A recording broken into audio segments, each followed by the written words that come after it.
Good morning, everybody. Sorry for that slight delay. My name is Kulani, and I am with Maggie this morning. And I'm so happy that everybody could join us for our second edition of our registrar and young pediatrician webinars. And this morning, it will be our scientific workshop. And Maggie will take us through the program. So as registrars, we know that research is an important part of our journey. However, our exposure and courses and resources are different nationwide. So with this workshop, we really tried to meet people at different stages of the MMed journey. So we'll start with a talk from Dr. Tshipeng that will be on protocol writing. That will be followed by Professor Pienaar, who will take us through basic statistics. And lastly, Prof. Mabuza will tell us about research publication. There will be a Q&A between every talk, so please feel free to send your questions in the sidebar. Thank you very much in advance to all of our speakers for their valuable insight this morning, and we hope that everybody benefits from these talks. So without any further delay, we're going to start with the protocol writing talk. Dr. Selepe is going to introduce Dr. Tshipeng for us. Thank you.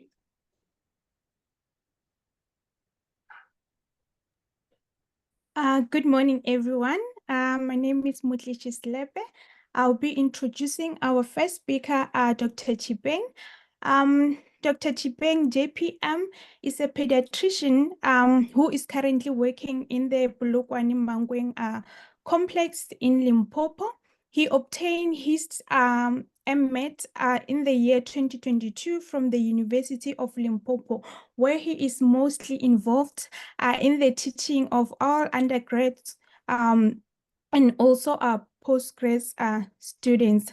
As a member of College of Pediatrician in the CMCA, he's mostly involved in the task of helping with the DCH and also a FCP candidate. He prefers to be called JP, and he is a very fun and a very knowledgeable pediatrician. Welcome, Dr. Tshipeng, as you're about to teach us about protocol writing. Thank you so much, Dr. Selepe, for that warm welcome. Before I start, I would like to switch off my video so that I can improve my network connection. I hope you guys don't mind.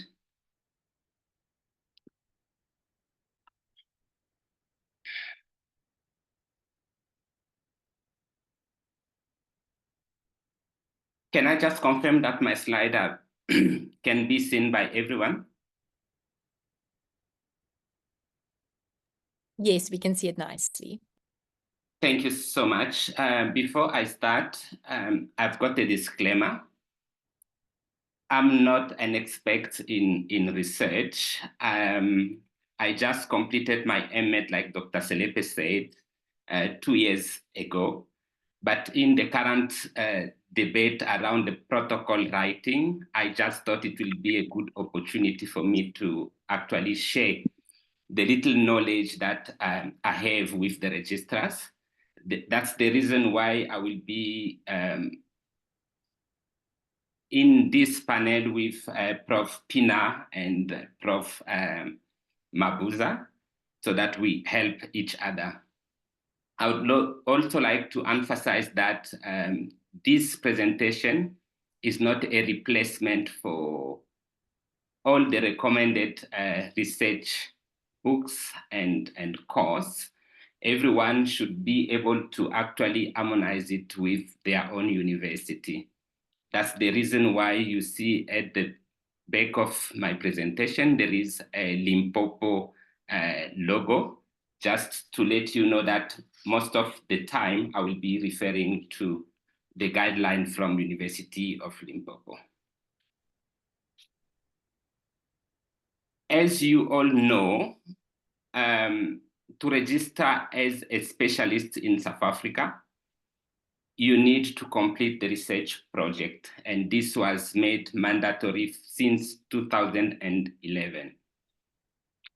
Besides that, there are multiple and complex challenges from both student and supervisors. On the side of the student, you will agree with me that medical doctors are not really equipped with the necessary skills to actually conduct a research. That's one. Secondly, that protected time for research that has been allocated to registrars is not really followed up, because you need to divide yourself between your clinical work, your social life, your presentation, and it's not really easy to allocate enough time for research. On the supervisor's side, there are also a lot of challenges which is making this task a little bit difficult. The fact that they do have time constraint with multiple commitment, lack of research training, and inadequate experience. So we thought that it will be such a good thing to actually start talking about research from the approach of the outset of the registrars. So before or when you start coming as a registrars, if you can actually start discussing research, it might help us to overcome those challenges.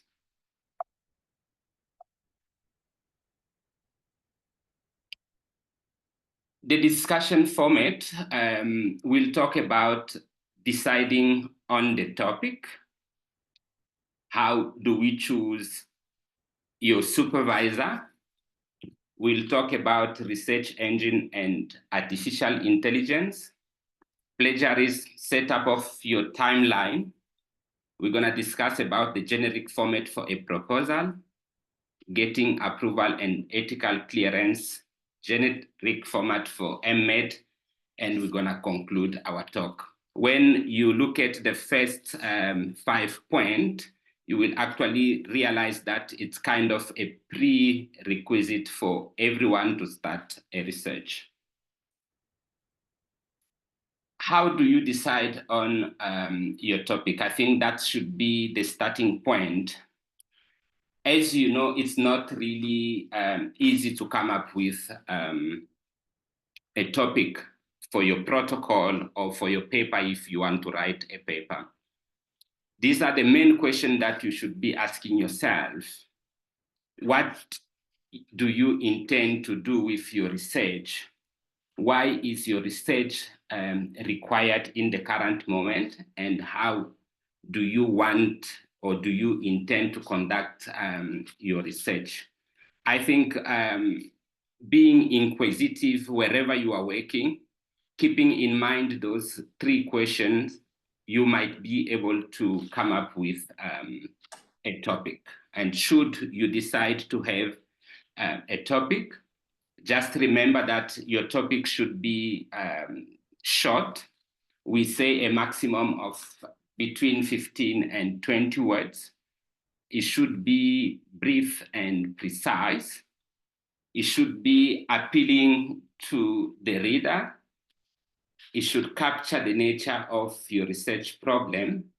And before you decide on what topic you're gonna go about, please go through the literature review and see what has been done before in the settings of your line of thought. This is a topic which I had to submit at the University of Limpopo for my MMed.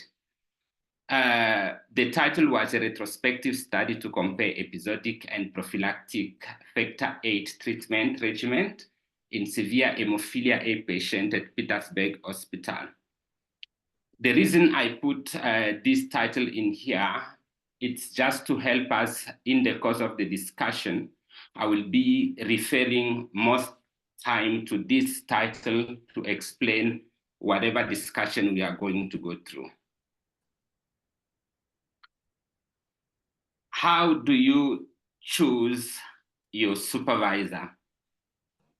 Sometimes you might be lucky that the university allocate a supervisor for you, but should you have to choose yourself a supervisor, you have to make sure that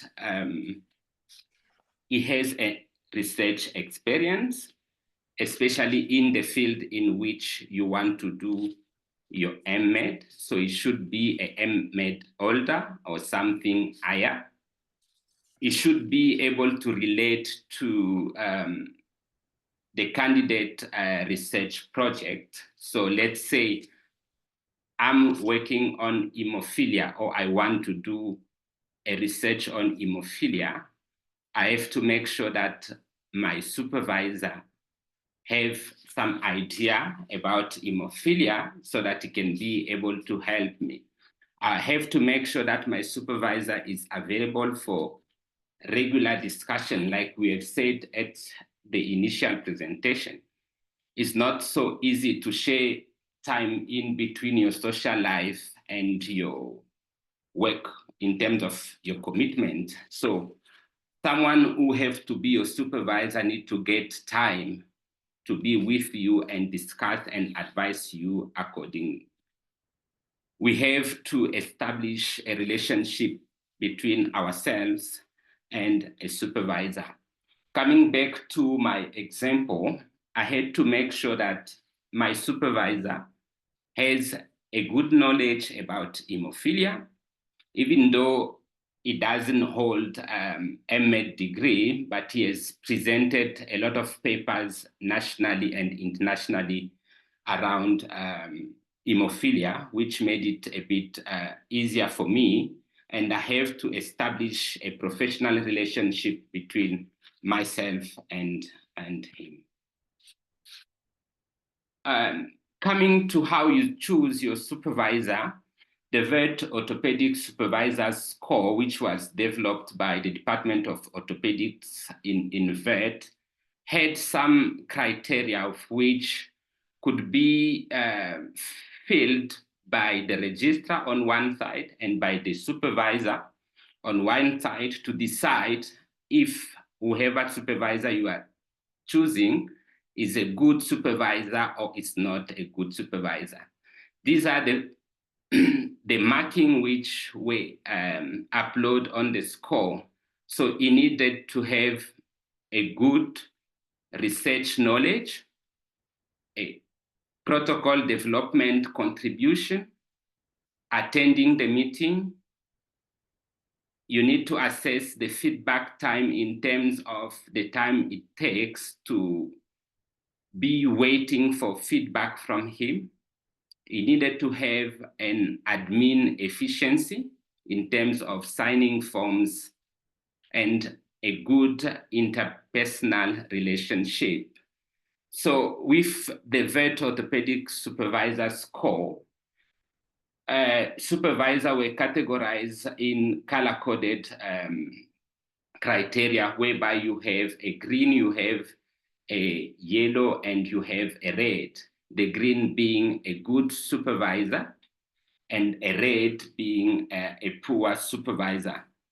So this part will be signed by or assessed by the registrar, but on the supervisor sign, he also has to self-assess himself and decide if indeed is a good or not a good supervisor.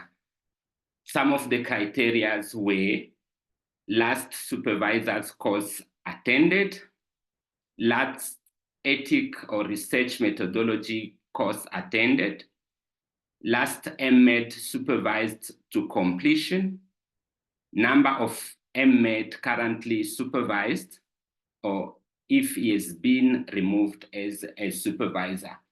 With those criteria, you should be able to say that it's a good, it's a poor, or it's in between.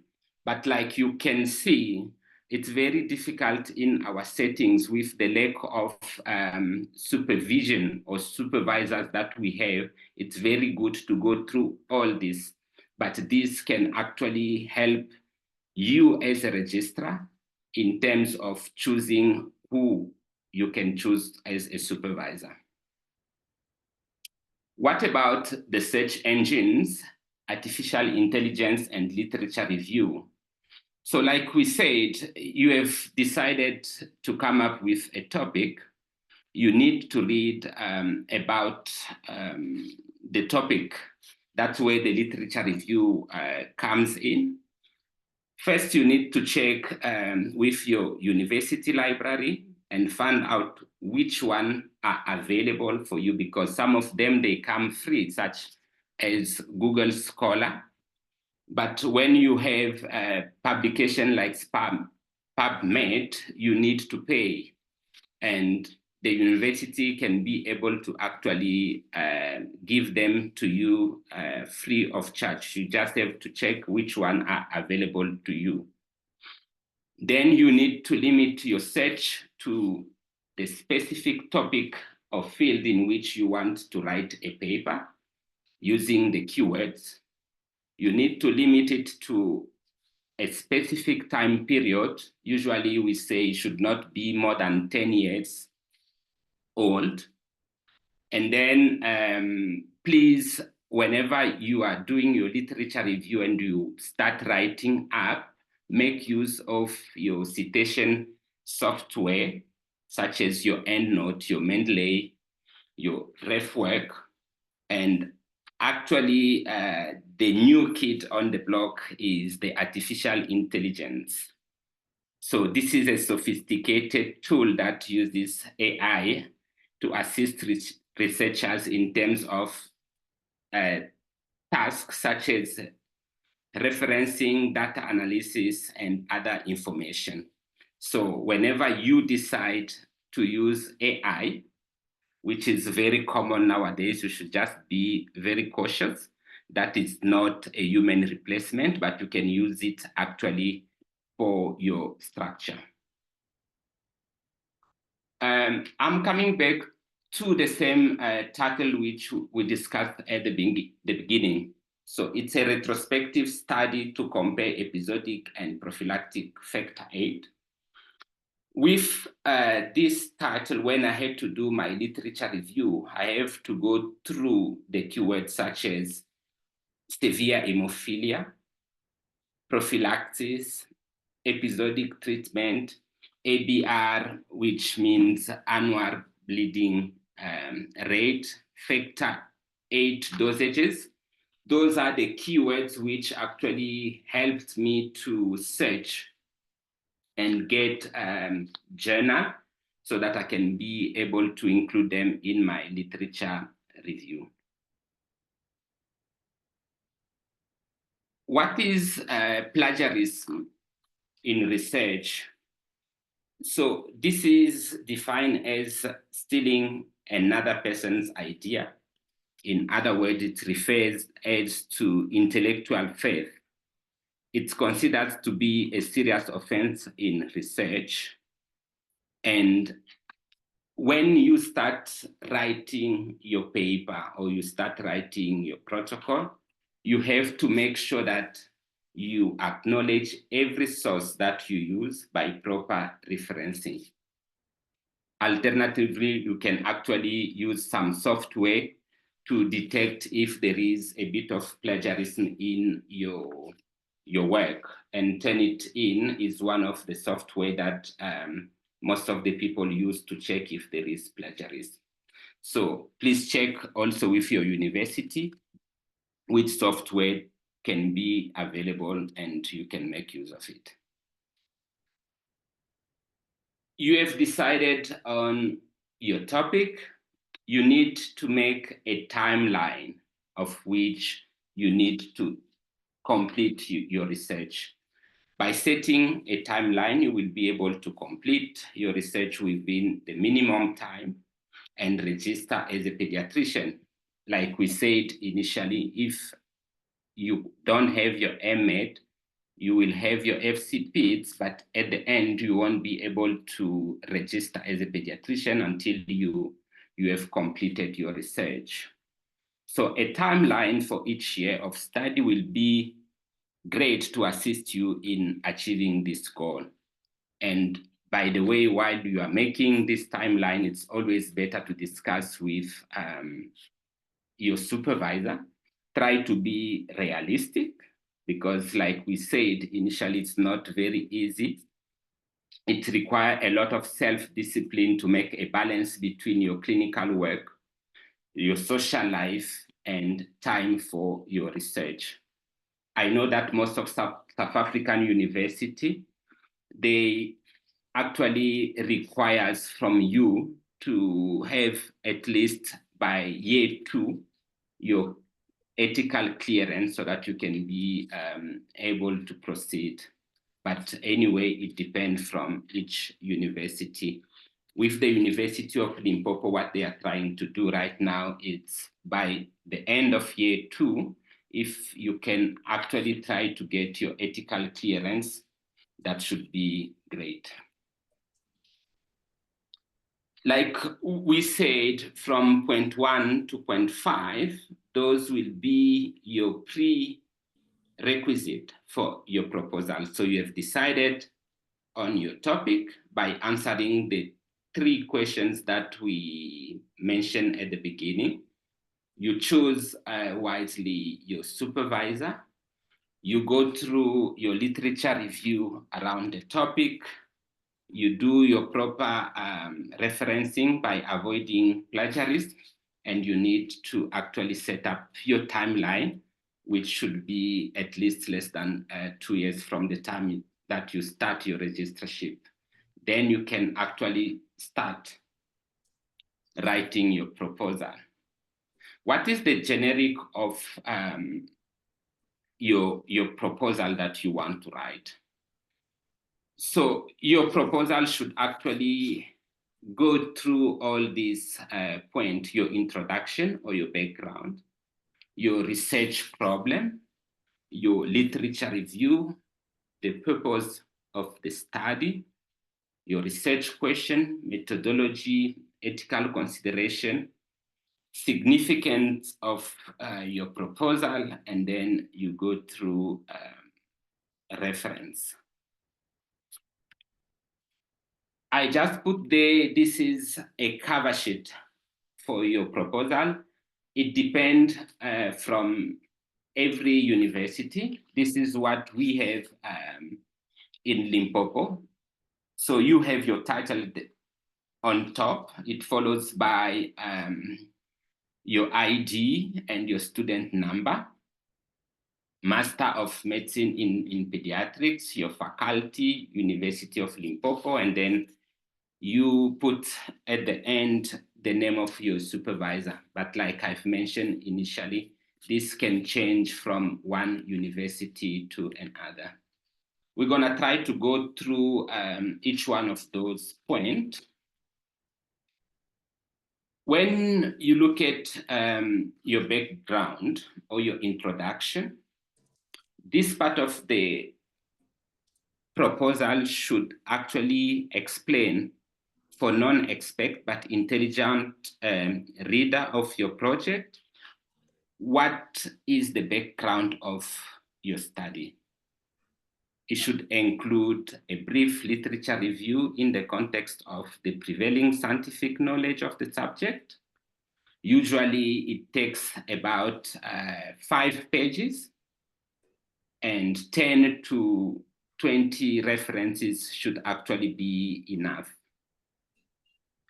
In our model, the one I showed you with the title, after defining what is hemophilia and explaining the physiology of hemostasis, we actually ended that part with the research hem, which was the primary outcome to describe and to compare the bleeding episode.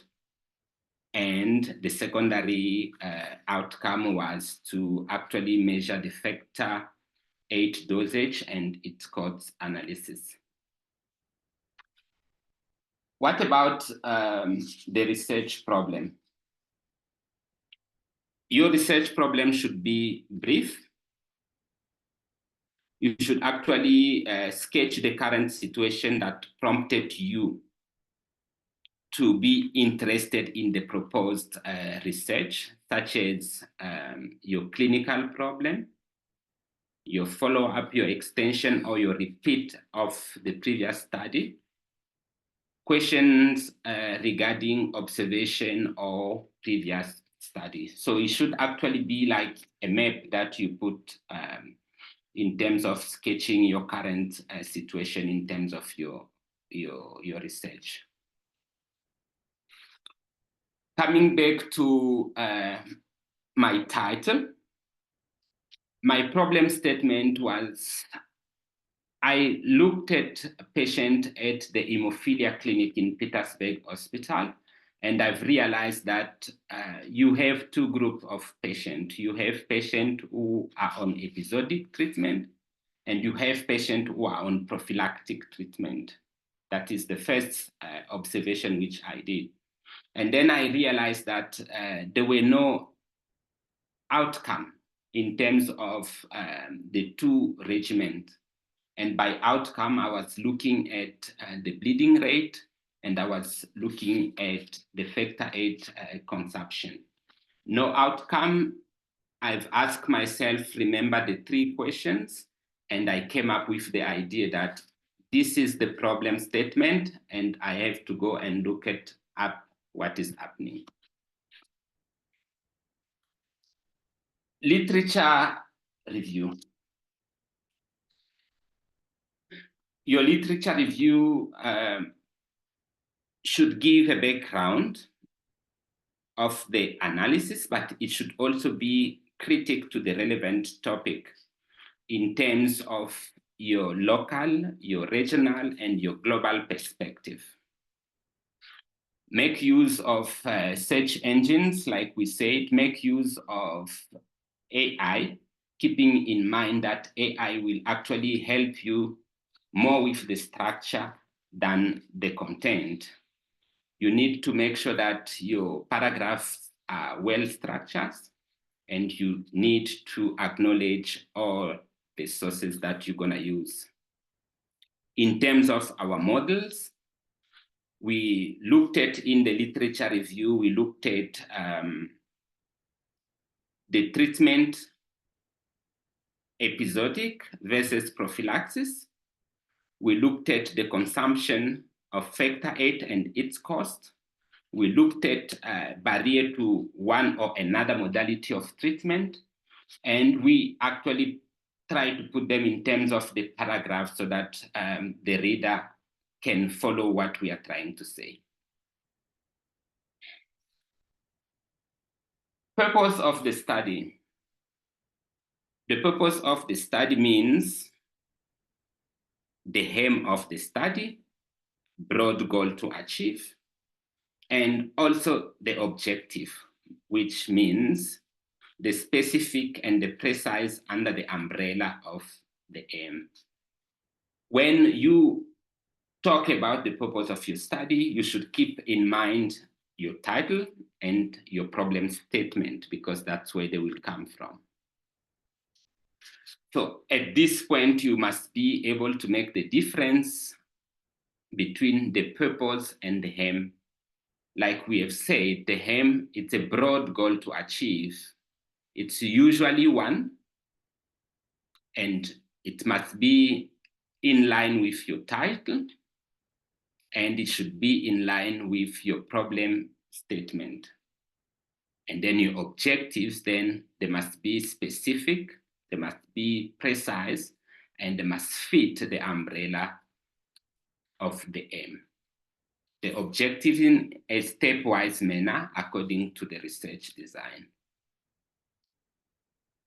Going back to our model, the aim for this study or objectives, I had the primary outcome, which was to describe first and then to compare the bleeding episode by looking at the ABR and by looking at the factor VIII concentrate.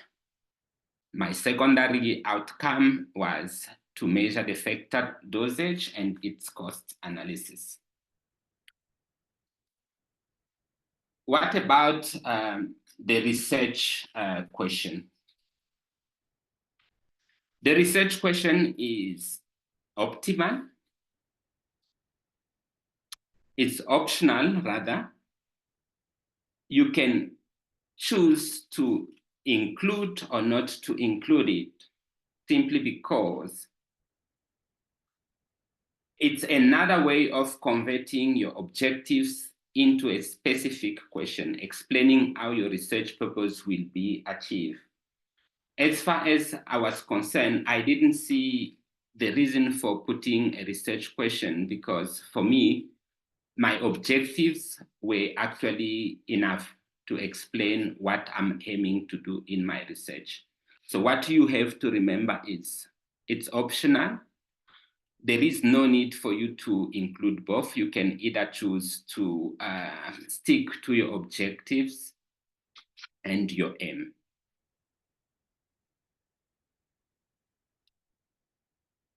Methodology. This refers to the detailed account of the overall research approach.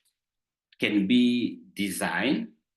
It also includes your data collection with the sampling. It includes analysis, which gonna require statistical tool, which you're gonna use. I'm not going to go into the detail of the methodology because the next speaker, Prof. Pienaar, actually will discuss it under basic statistics. However, we'll try to mention all the components of the methodology. So that should be your research design, your sampling, your data collection, your data analysis, your reliability, validity, and objectivity.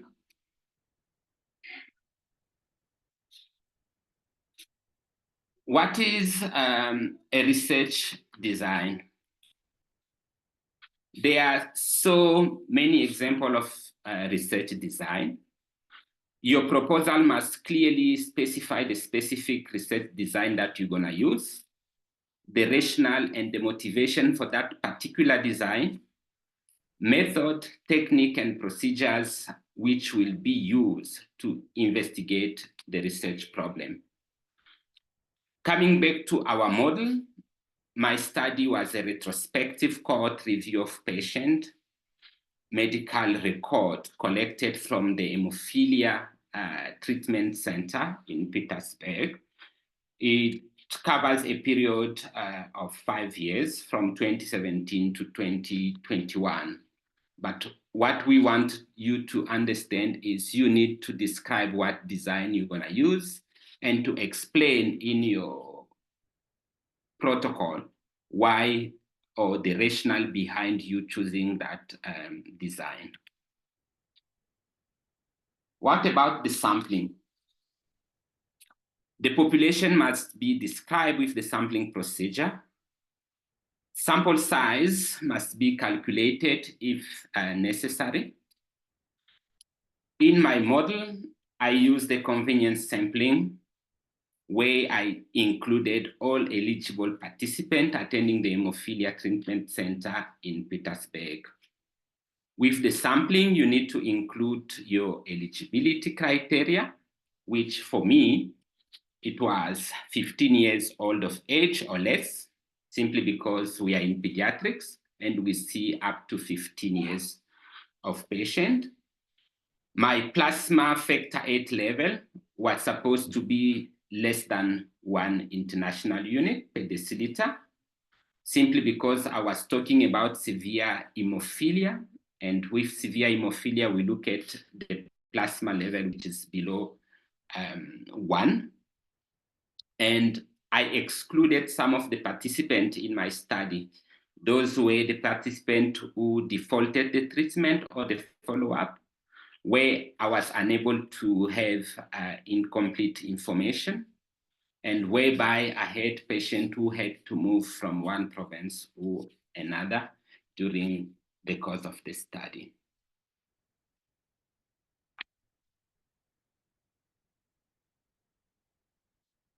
Data collection. The data collection should address the aim and the objectives. So whenever you are thinking of collecting your data, or you are thinking of coming up with a data collection sheet, keep in mind your aim and your objective. Data collection should always include demographics of the patient. In coming back to my model or my title, beside the demographics of the patient, I have to include the type of regimen, which was episodic or prophylaxis. I have to include the factor 8 levels, which actually helped me to define the severity of hemophilia. I have to include dosages of factor VIII. And I have to actually, at that point, before I come up with a data collection sheet, I had to discuss with a statistician whatever information I'm trying to include in my sheet, so that whenever we want to run the data analysis, it makes it easy through the software. Data analysis. If basic statistical analysis are used, such as your mean, your median, your percentage, I personally don't think that you might need a statistical expert, because those things can be done by yourself. But if you think that you will need more complex analysis, maybe a statistician should be consulted. Data analysis should fulfill each of the objectives, method, and the test which you want to use must be explained in this part of the protocol. This is very important, so that the reader who's going to read your proposal understand exactly why you choose this particular method and how you're going to go about it. What about reliability, validity, and objectivity of your protocol? So reliability is defined as a degree of consistency with which an instrument can measure the attribute which it is designed to measure. So will you be able, when you send your protocol, to tell your reader that whatever you are trying to measure, it's reliable? What test are you going to use to make it sure, to make sure that whatever you are using will be reliable? Validity is an instrument, or it's the degree of which the instrument measures what it intended to measure. Are your results valid and can be proven if another person uses the same method to come to the same conclusion? Are your results being objective, meaning that the fact of being based on the fact and not influenced by your personal belief or feeling? How are you going to demonstrate that whatever you are trying to measure is objective, and that you are not going to actually manipulate the findings of your outcome? And you also have to make sure that you actually give details about steps which will be taken in terms of minimize your bias. We are still talking about a generic format of the proposal. And after methodology, you need to consider your ethical clearance. So when talking about your ethical clearance, the aim is to protect the right of the participant, the right of the institution, and the scientific integrity of your research. The basic principles for your ethical consideration should be the 4 principles of ethics. So we are looking at the respect for the person, your beneficence, your non-maleficence, and your justice. Just to mention that before you get your ethical clearance, there is always a quality check which has to be done. So it depends also of each university. I know that in Limpopo, before you even consider sending your proposal for ethical consideration, Your quality check needs to go through your department. You go and present your protocol to the department for comment and quality check. From the department, it has to go to the SREC. For us is the senior degree. After that, it goes to your faculty, and then it will be sent to the ethical clearance committee. So you have kind of 3 to 4 committees before you get approval for your ethic. And then you also need to explain all these processes of obtaining, how you're gonna obtain your consent. And just to keep in mind that even after getting the consent from your ethical committee, you still have to go and register your topic on the National Health Research Database, NHRD. Significance of the proposed research. So this includes, among other explanation, on how important your research problem is in the context of the current global, regional, and national challenge. To what extent will the proposed research advance relevant knowledge or will benefit your unit or the Department of Health as a whole? You must be able to contribute to the policy development, to the intervention strategy, or derivation of the new system or product, whatever is applicable for your study. That should be the significance of your proposed research. Looking back to my model, what was the significance of my study? First, it gave an overview of the treatment modalities for pediatric patients living with severe hemophilia A in Limpopo. And also, I was looking at the fact that it's gonna contribute to the development of local evidence-based guidelines.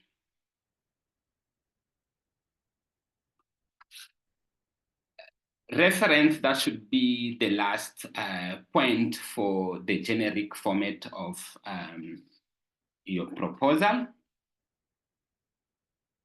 There are different ways of referencing, and each university is able to indicate which one is suitable for your MAT. So you need to check with your university which one is the most suitable.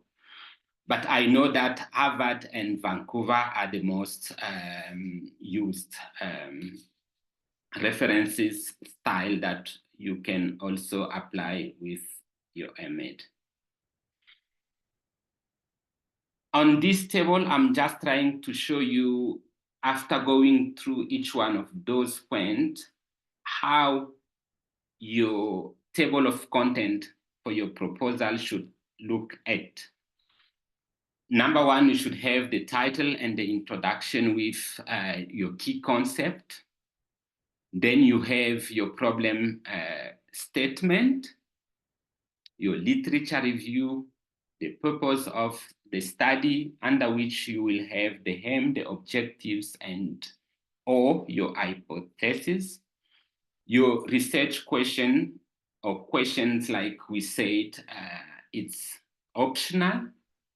Then you have your methodology, of which we didn't go through extensively. Under your methodology, you should have your design, your sampling, your data collection, your data analysis, reliability, validity, and objectivity, and your bias. And then your ethical considerations will follow, the significance of your studies, and you have your reference. You have done your proposal, you have managed to get approval from your ethics committee. You have done your references properly. Now you should be good to go for your MEd write-up. And this is a generic format for your MEd write-up. It usually have 5 chapters. Chapter 1 being your introduction, chapter 2, your literature review, chapter 3, your methodology. Under chapter 4, you have your results, then you're gonna present them, you're gonna discuss and interpret them. Chapter 5, you will have your conclusion and your recommendation. So for chapter 1, as is the case with most of the introduction report, it will be revised from the time you started your proposal until the end of your MEd writing, because every day, every time, there is always a new things which comes and you need to update it most of the time. So as you continue writing, there is new information coming in, as it gonna gives you actually the overview of the problem.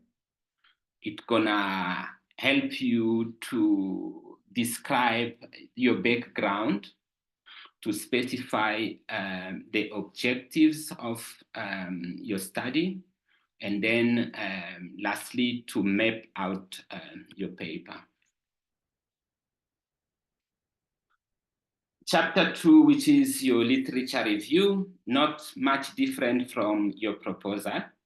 It should provide an overview of your current knowledge on the topic, allowing you to identify relevant theory, method, and gaps in the existing research so that you can later apply those changes to your dissertation paper. Just to note that a good literature review does not just summarize the sources, but it also analyzes, it synthesizes, and it's also critiques whatever journal that you have got in your literature review. What about your methodology in the format of your MEd? You should be able to define your participant, your material and your instrument, the procedures that you're gonna use for your research, outline your ethical consideration, and discuss the data analysis. Results of your MEd format, you should be able to summarize your finding. So sum up the key discoveries in your study. You should be able to interpret results and finding. So provide insights on how the result align with the research question. You should be able to compare with the existing literature. So connect your research to the previous knowledge if they are available. You should be able to discuss the implication, explore theoretical and practical implication of your research. You should be able to actually acknowledge limitation if you have found them and some challenges.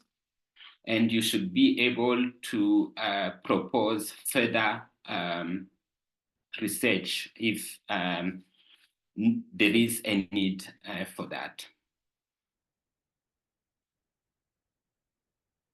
Conclusion in your generic format of your MEd, you will actually realize that it's customary to report the conclusion of your research in terms of your research question, which you ask at the beginning, specifically your problem statement. Here again, you must be able to indicate limitation of your research, and you must be able to actually give recommendations if you have got them. So in a nutshell, everything that we have been able to say should be summarized as: you need to decide on your topic. Remember the 3 questions from the beginning. You need to choose your supervisor. We don't want to go back to the vet orthopedic scoring system, but we can use it as a guide to choose a good supervisor. You need to set up your timeline so that you are able within the 4 years of registrarship to complete your research project and be able to actually register as a pediatrician after having your FCPs. You need to write up the proposal, going through the different steps that we have discussed earlier. Your proposal will go through a quality check. In this instance, we said present to your department, it goes to your school, and then ethical clearance before getting the proposal to be going. Methodology and basic statistics. It will be discussed in the next topic. Be able to submit your MED after going through all these steps. And the MED is not actually the end of the road. After passing your MED and registered as a pediatrician, you should be able to publish your research, and Prof. Mabuza will take you through those steps.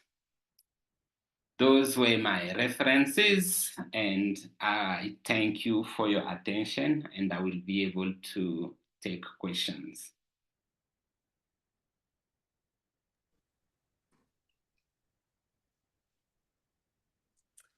Thank you so much, Dr. Tshipeng, for such a wonderful and insightful presentation on how to approach our inmate journeys. It was so detailed, and we absolutely appreciate every step that you took us through, but more than anything, taking us through your own protocol as an example on how feasible this can be, how feasible this is and how it can be done in the 4 years. We currently do not have any questions in the Yes, we currently don't have any questions in the Q&A. However, I'm encouraging everybody to post any questions, and hopefully towards the end, you also have an opportunity to answer if there are any. And our next speaker will be Prof. Pienaar, who will be taking... Kulani, there is a question in the chat from Lindo Guhle. So Lindo Guhle Prof wants to know, says, thank you very much for the informative talk. I'm a young supervisor and mostly clinical.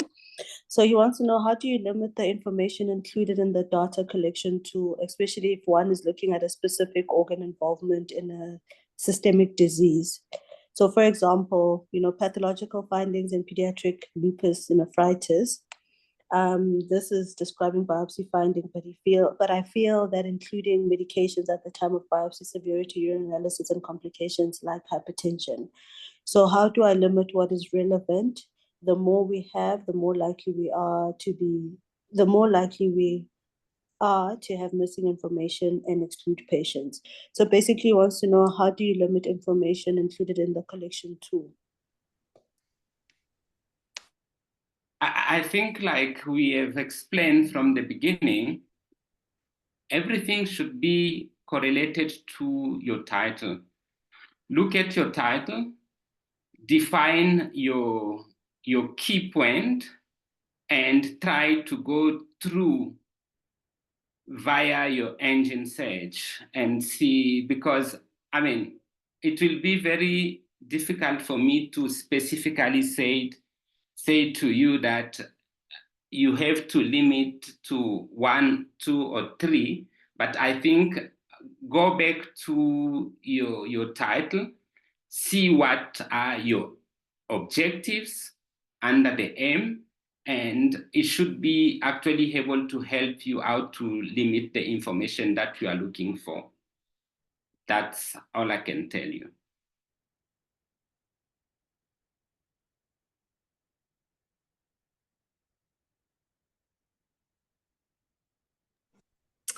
Thank you so much, Dr. Tshipeng, for yet again this amazing presentation. I'm so glad that it will be available on YouTube for people to keep going back to it, just so that we can revise and see at which step of our protocol, revise the steps that we can go through in our protocol from your presentation. We really appreciate it. Next, we're gonna have Dr. Nkabinde from University of the Free State, who will be introducing Prof. Pienaar.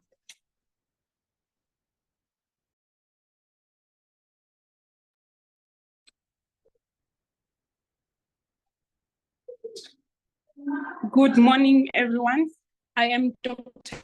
Ketiwe Happiness Nkabinde, and I'm going to be introducing our next speaker, who's going to be speaking on the basic analysis of the data that have been collected. And just to say a bit about, this is Professor Michael Pienaar. He's a pediatric intensivist and associate professor in pediatrics at the University of Free State.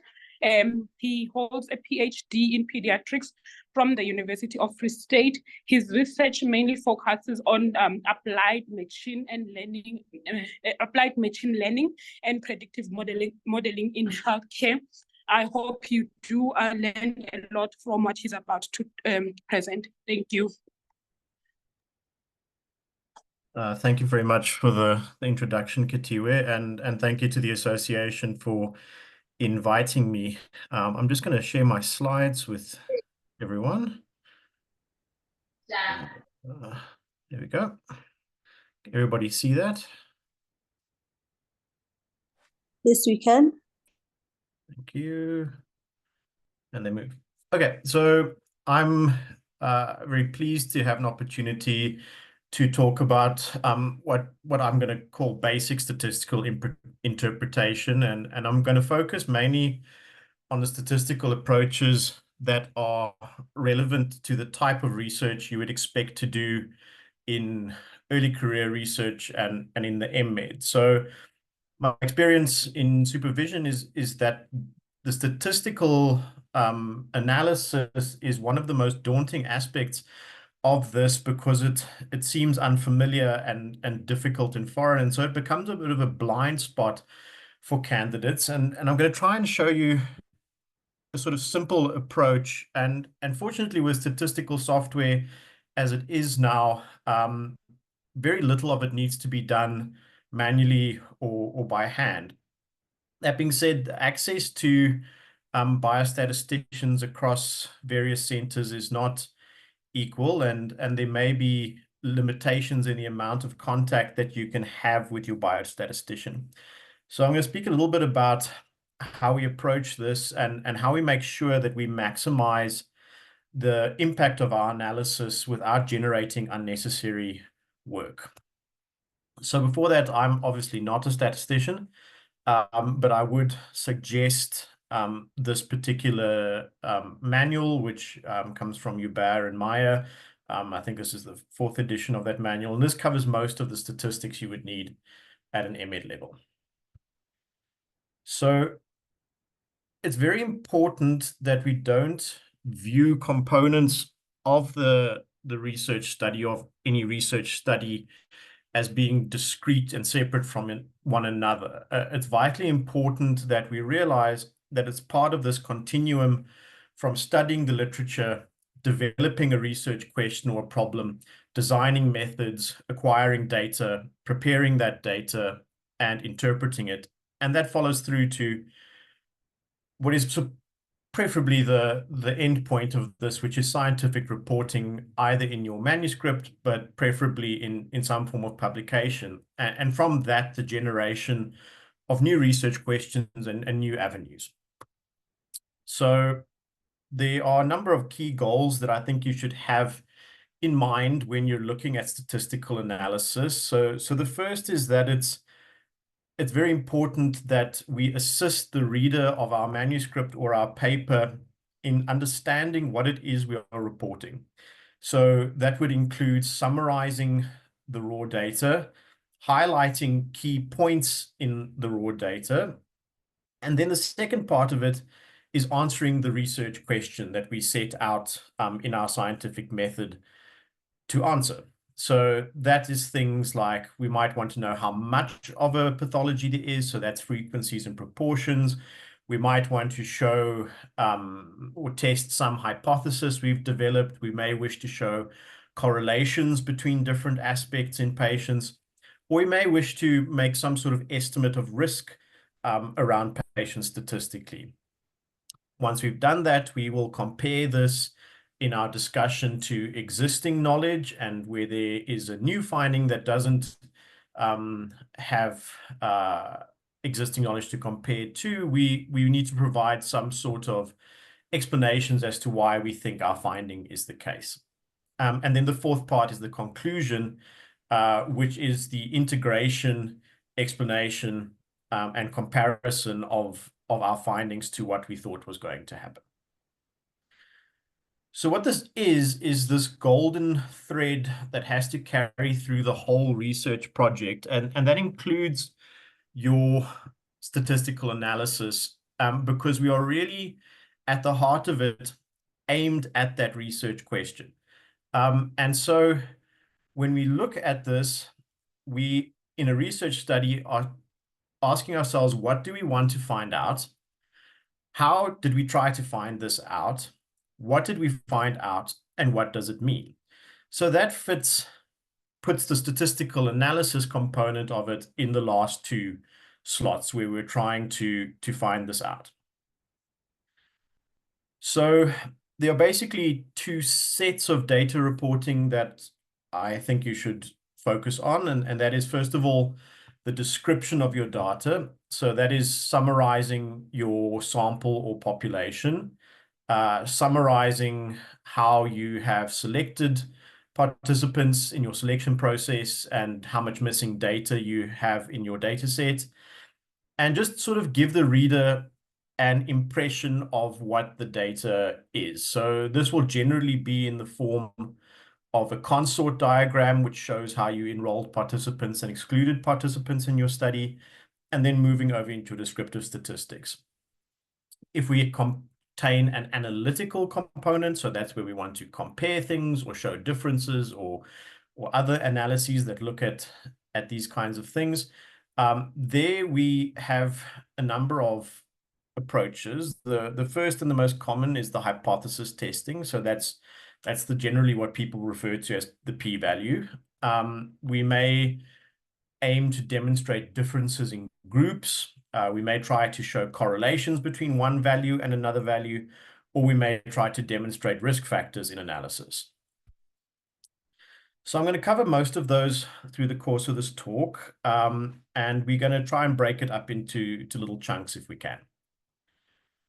So statistics in medical writing. So what statistics is where we are going to use an area of mathematics to present, analyze, and interpret numerical data. So at the heart of that, it means that what we record needs to, in some way, be able to be turned into a numerical value.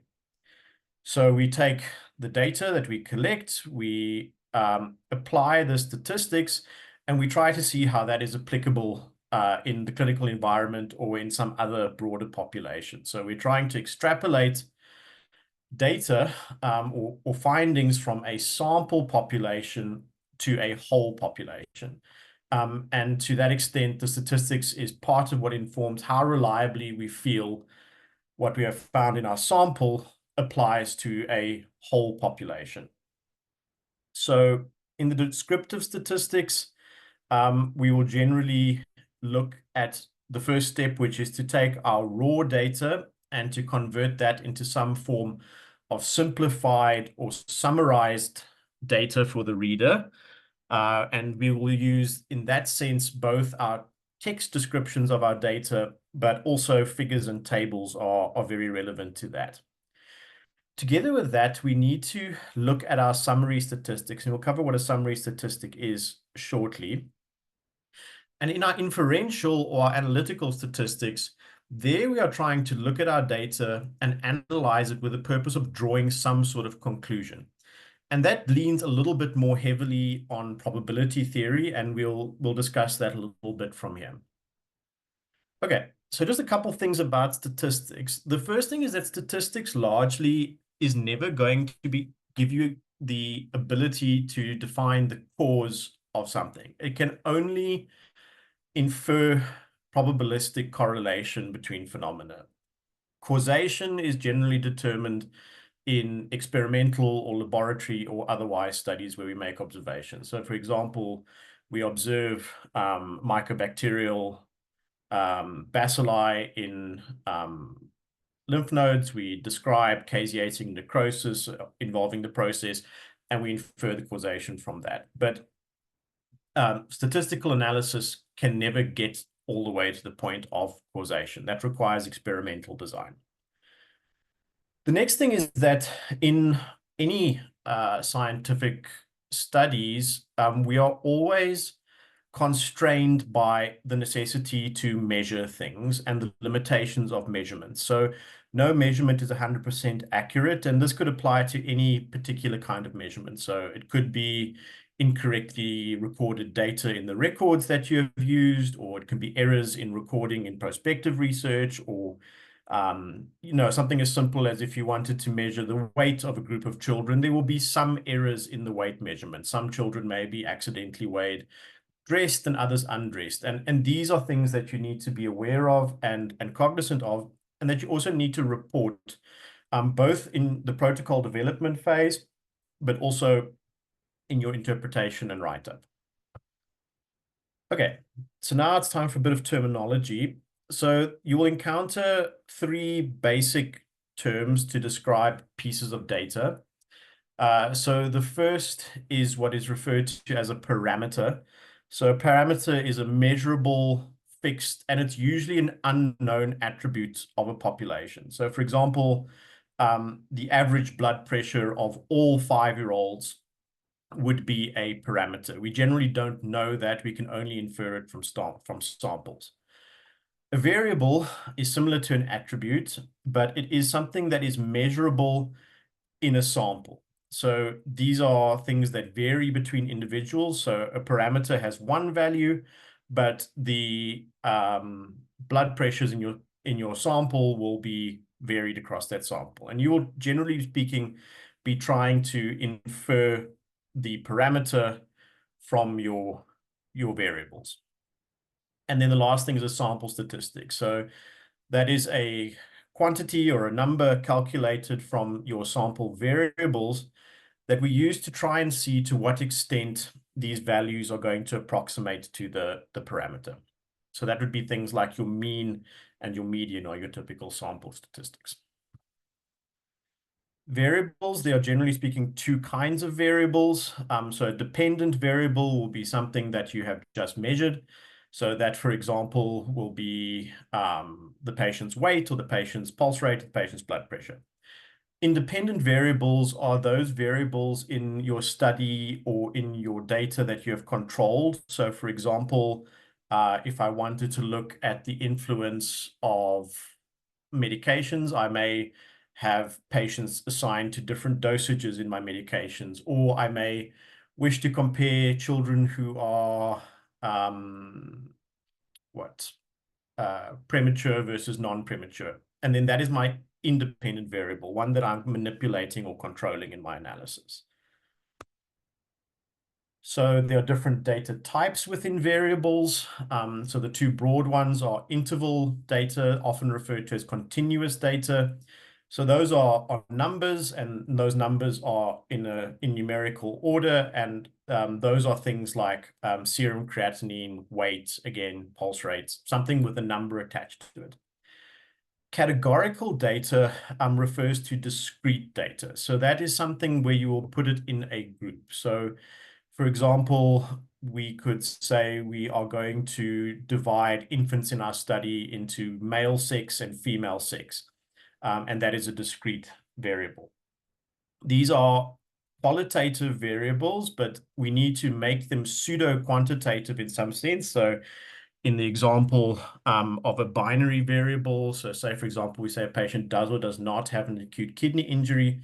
That's a binary yes or no value, a 1 or a 0.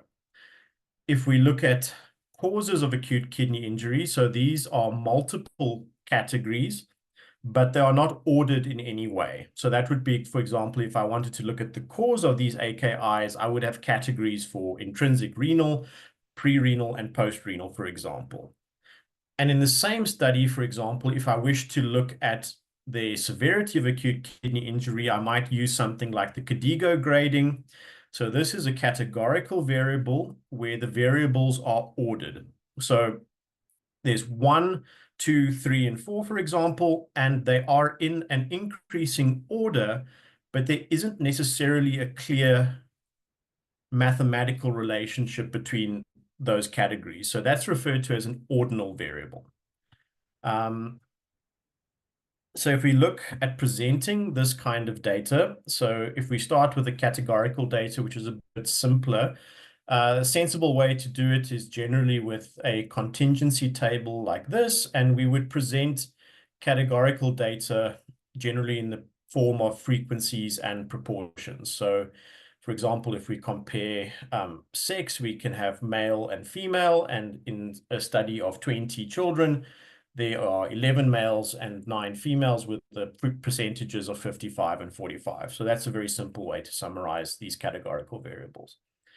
If you have more complex breakdowns, so say you have a 2-by-2 table, you assign one set of patients to treatment A and one to treatment B, and then you look at survivors versus non-survivors, you can again report this in a 2-by-2 table, contingency table. So for example, treatment A, there were 10 survivors and 20 non-survivors, and 10 survivors, which were 20% of the treatment A group, and we had 40 survivors, which was 80% of the treatment A group. And similarly in treatment B, with more non-survivors in treatment B than in treatment A. So that's contingency tables.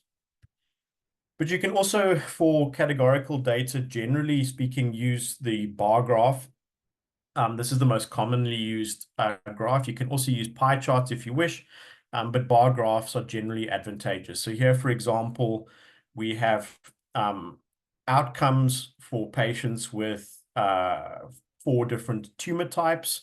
So the tumor type is a categorical variable, and the outcome is also a categorical variable. So we can see that we can represent in the group that is tumor A, how many patients were cancer-free at a time period, how many had relapsed, and how many had died. And we can present that alongside for the other 3 types of tumors. So again, just to summarize, categorical data, generally a contingency table of sorts, or a bar graph if you feel it needs to be represented specifically. So putting something in a figure is usually a useful way to highlight something that is important. So it doesn't make a lot of sense to use figures. Your figures in publication are limited. So using figures where there isn't really something useful to see in it might distract the reader from what your actual findings are. Similarly, we can look at prevalence and incidence as kinds of proportions. So prevalence refers to the number of participants in a study with a characteristic divided by the number in the sample. And that can be presented either as a percentage or as a proportion with some other denominator. So there's different ways to measure prevalence. One of the more common ways is to use point prevalence. So that's to say, at a specific point in time, I found this many participants with this characteristic. You can also extend it over a period of time, and the longest period of time that you can sort of use is the lifetime prevalence. So how often does this happen in someone's life? Related to prevalence, but somewhat different, is incidence. So that would be the number of new cases of a characteristic or a disease during a period. And that is also, it can be a number or it can be a proportion, depending on how you wish to report it. So for continuous data, so that's interval data or numerical data, there's different options for presenting it. The first option is to try to break it down to some extent into a contingency table with ordinal categories, which should, generally speaking, be fairly equal in size, although the ones on either end may be larger categories because you have very few participants at the extremes, depending on your data distribution. So, for example, here we wanted to look at what the frequency was of a hypothetical population of birth weights in premature infants. And we saw that, okay, there were 10 who were less than 750 grams. There were 100 who were more than 1,500 grams. And then these other categories in between. This is hypothetical data, but that's another way to present continuous data. The other way, which is useful, is the histogram. So in the histogram on the x-axis, you will have these similar categories in your continuous data. And then on the y-axis, you have the frequencies of this data. So it depends on what you're looking at. So it may be like this histogram, which is a fairly normally distributed data set with the majority of participants somewhere in the middle of a value. And you can also present your histogram as a line histogram, which is a bit smoother, or you can make these categories smaller and have more categories.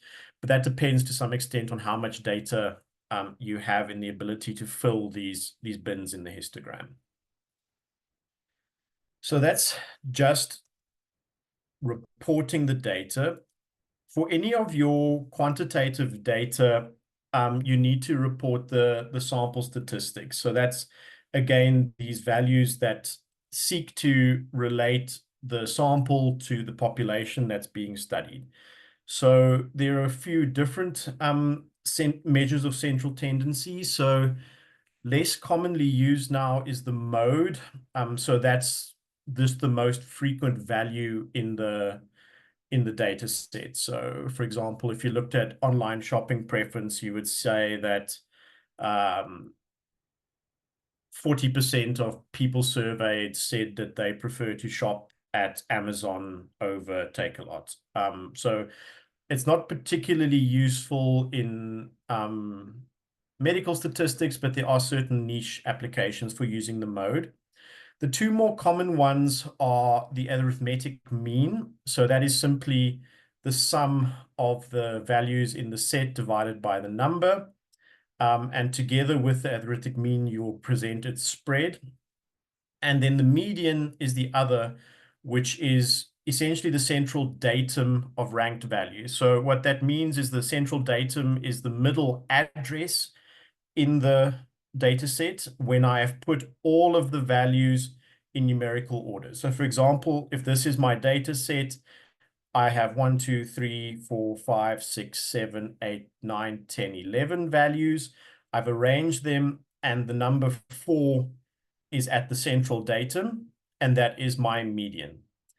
And the choice of which you will use here depends on the distribution of your data. So generally speaking, if you have normally distributed data, so that's your typical bell curve or Gaussian distribution, you would use mean and standard deviation. And when you have non-parametric data or non-normally distributed data, then you'll report the median with its interquartile range. So what do we mean by normally and non-normally distributed data? So a normal distribution, without going into too much of the maths, is this red curve would be the normal distribution, where in this kind of distribution, if we had this x-axis, the mean would be 0, and it would have this nice normal tail to 2 standard deviations. Data sets can also be less normal because they are tall, so that's the kurtosis. So that's a data set where there's very few values, outside of the middle, and there's a very strong representation of one kind of value. And more commonly, we may see, particularly in pediatrics, the research that I've done, it's often this case where the data will cluster at one side of the scale. So, for example, if we look at pulse oximetry, almost all the data will be somewhere between 90 and 100% in a population of healthy kids. So the green one is non-normally distributed, the red one is normal distribution. So there's the characteristics of a normal distribution that I don't think we have to discuss in too much detail.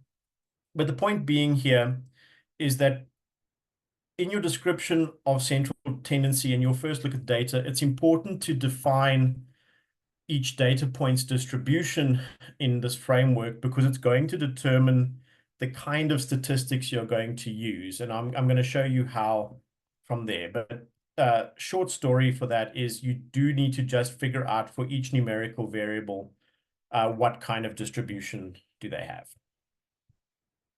Similarly, for skewed data, you wouldn't use the mean and the standard deviation as you would for parametric data. In these populations, you will generally use the mean and the interquartile ranges, so the 25th and the 75th quartile, or the first and the third quartile, so that's 25 to 75%. And those can be represented graphically with this box and whisker plot. So the line through the box is the median, the Q3 is the upper line of the box, and then we see the range with the outliers as the whiskers with their limits on either end. So the line with the short lines on the end is the total range of the population. Okay, so we've now described our data and we've determined the spread of our quantitative variables, and we have determined the sample statistics with their spreads. And now we might move on, if we've decided to make comparisons, to start moving on to the hypothesis testing component. So if you've only done descriptive data of one group, so if your goal was to set the prevalence or to determine the prevalence of something in a population, you may stop at this point. And so this group would leave you with the very basic statistics of frequencies, percentages, means, and medians. But if you have some sort of hypothesis and you want to compare things, so say I want to compare the outcomes of children in one neonatal unit to another neonatal unit, then I'm going to need to start using some sort of hypothesis testing. So the hypothesis generally flows from your research question, and it's a supposition about what we are going to test. So generally, in basic statistics, we are going to compare something to another thing. So that will generate what is called the null hypothesis. So in hypothesis H1, so that's the hypothesis is true, and that is that we say patients treated with, for example, drug A have a different length of stay in hospital than drug B. That's our hypothesis. We're going to say, when we do this experiment, our hypothesis is that these two drugs result in different length of stays. Contrary to that hypothesis is the opposite, essentially, which is called the null hypothesis, H0. So that is the hypothesis that says there is no difference in length of stay between drug A and drug B. And the short answer is that if we do show any difference and the null hypothesis is true, that any difference within those two things is accounted for by chance. And that if you kept measuring it infinite times, you would find no difference. So for hypothesis testing, there are different kinds of tests, and those are determined largely by the kind of data that you are comparing. So for interval data, there's a range of tests. So Wilcoxon ranked sum, student t-tests, Mann-Whitney U-tests, et cetera, et cetera. And then there are tests specifically for categorical data. So within those interval data types, again, it is very much determined by whether or not the data is normally distributed or not, what kind of test you will do. So to begin, so the Wilcoxon rank sum test would be a test where you wish to compare the median of a population to a known or hypothetical skew distribution. So I don't think we need to discuss this in too frequently. You won't use this very much, and I think we just need to move on. But the student t-test is going to be used commonly. So student t-tests can either be unpaired or paired.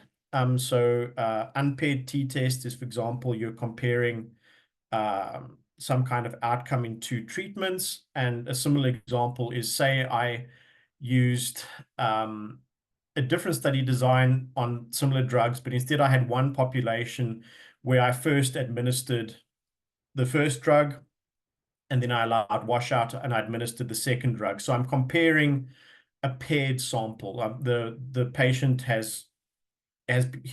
we are comparing what is happening with him on drug A versus drug B, whereas in unpaired tests, the data is not paired in the same way. So this is used when there's normally distributed data and to compare two samples. So this will, generally speaking, calculate a confidence interval for the difference mean, and from that can be calculated a p-value. For non-parametric data where we compare medians, if it's unpaired data like we just discussed, you will usually use the Mann-Whitney U-test.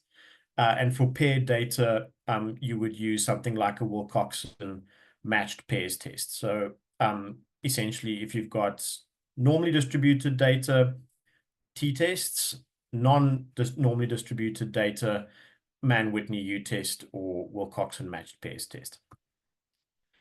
So these are to compare two sets of data, so one category with the other. When you start to want to compare multiple categories, so 3 or more groups, it becomes inherently more difficult. And there you would rely on a different set of analysis, which is ANOVA. So if it's normally distributed, you would use the standard ANOVA. And if you had non-parametric data, you would use something like a Kruskal-Wallis ANOVA.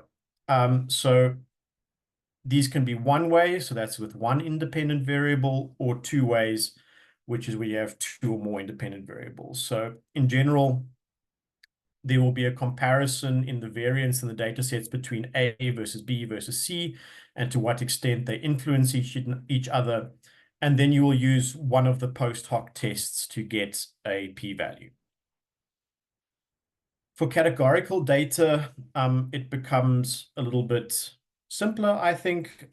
Still generates a p-value with the right test, but essentially, let's say I have 2 groups with 2 different possible outcomes. So group 1 can have outcome 1 or outcome 2. Group 2 can have outcome 1 or 2. So there you can calculate a relative risk, and normally you would calculate the relative risk for most retrospective studies. So that's the risk in group 1. So that would be A divided by A and B to give you the risk. And then you divide that by the risk in group 2, which is C divided by C plus D. So that's the risk in the upper row compared to the risk in the lower row.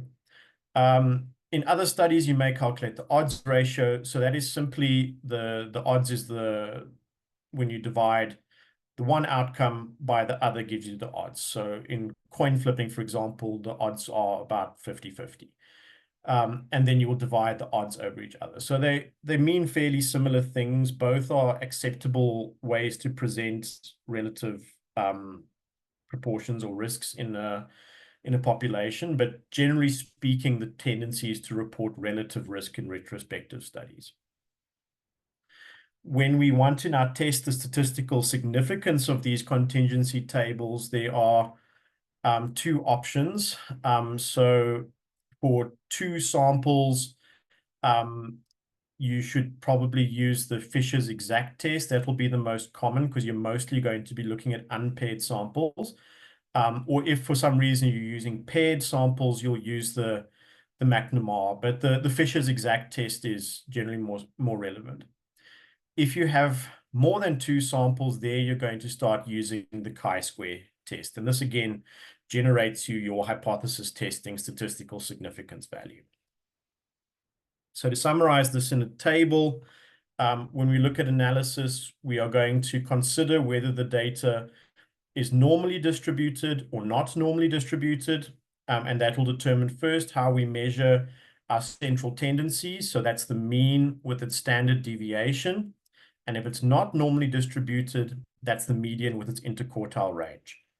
And then we will look at what kind of comparison we are trying to make in our analysis. Are we looking at 2 unpaired samples? Are we looking at 3 or more groups, for example? And then we will look what kind of test we want to use to do our hypothesis testing about the differences between those groups. Okay, so that's the p-value. The other thing that is commonly reported is correlation. So correlation is the relationship between one interval or continuous value and another interval or continuous value. So typically the way that this is done is first we will construct these scatter plots. So that's where each data point represents a record's value, the one that you're trying to estimate, versus the one that you're trying to correlate with. So the y to the x. So if we look at this point here and we say that that's 80 and this is 70, then that's its sort of address. Now, when we take a regression line and we put it through all of those values in such a way as to try to be as close to each value as possible, we end up with a measure of correlation. So the slope of this line, so how steep it is, refers to the degree of correlation. So in block A here, we see perfect correlation. So that is every dot is along this line, and the slope of this line goes from 1 to 1, which is a slope of 1. If we look at B, we see a somewhat less close relationship between the line and there, so it's not a very strong correlation. But we see that the slope in this instance is downwards, so it's got a negative slope. So that's a negative correlation. As the value on the x-axis becomes greater, the value on the y-axis decreases to some extent.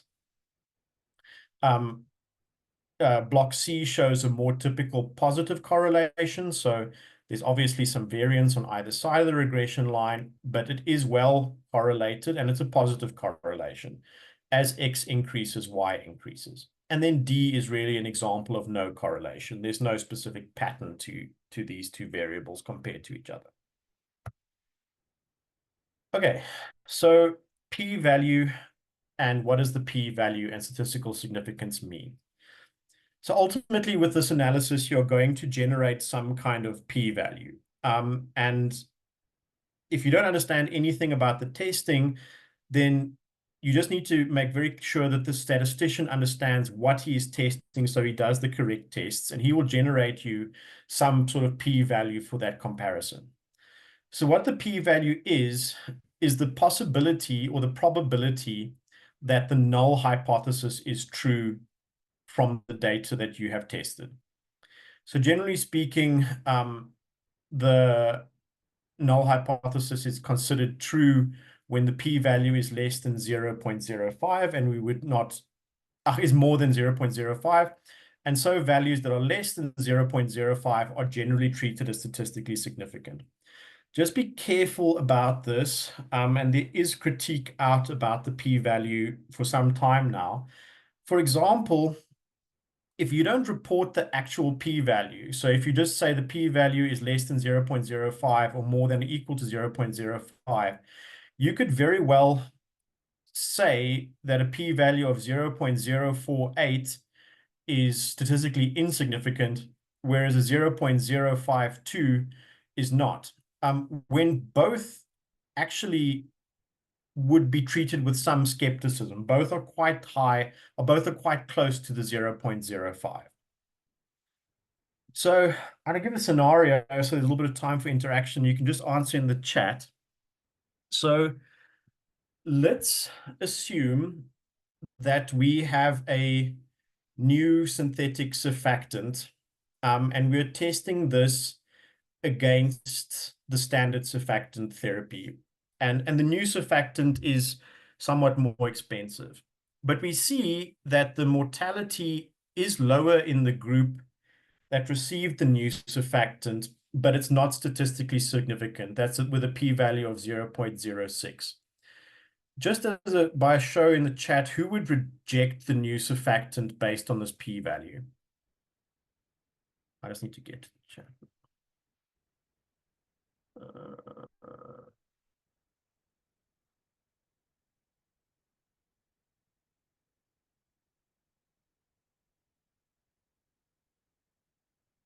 Sorry, I can't see the chat.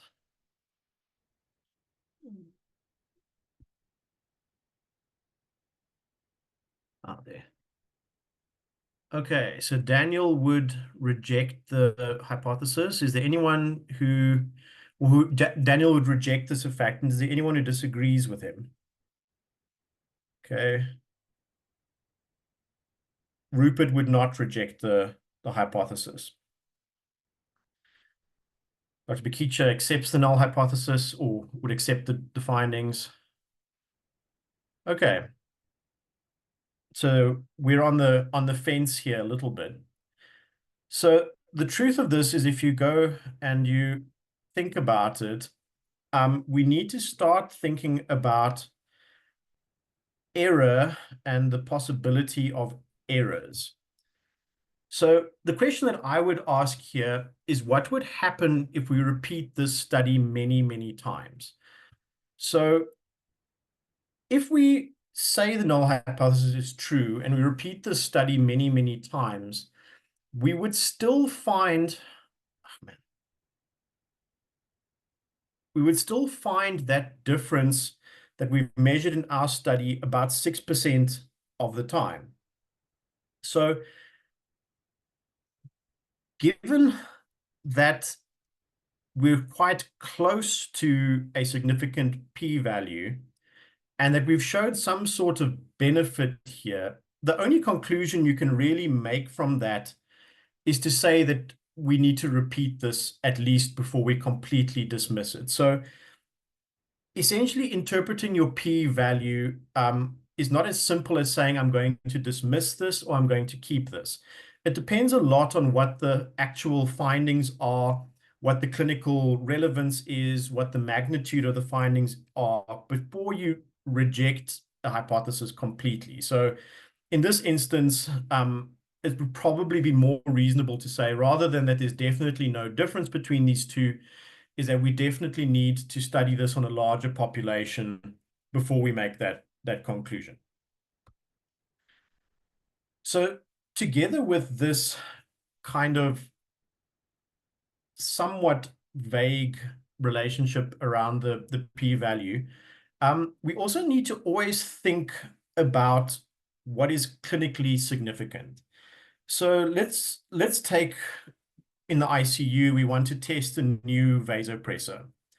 And we say that we're looking for an increase in blood pressure as our target. Now, an increase in blood pressure of 1 millimeter mercury probably isn't going to really help compared to your existing treatment.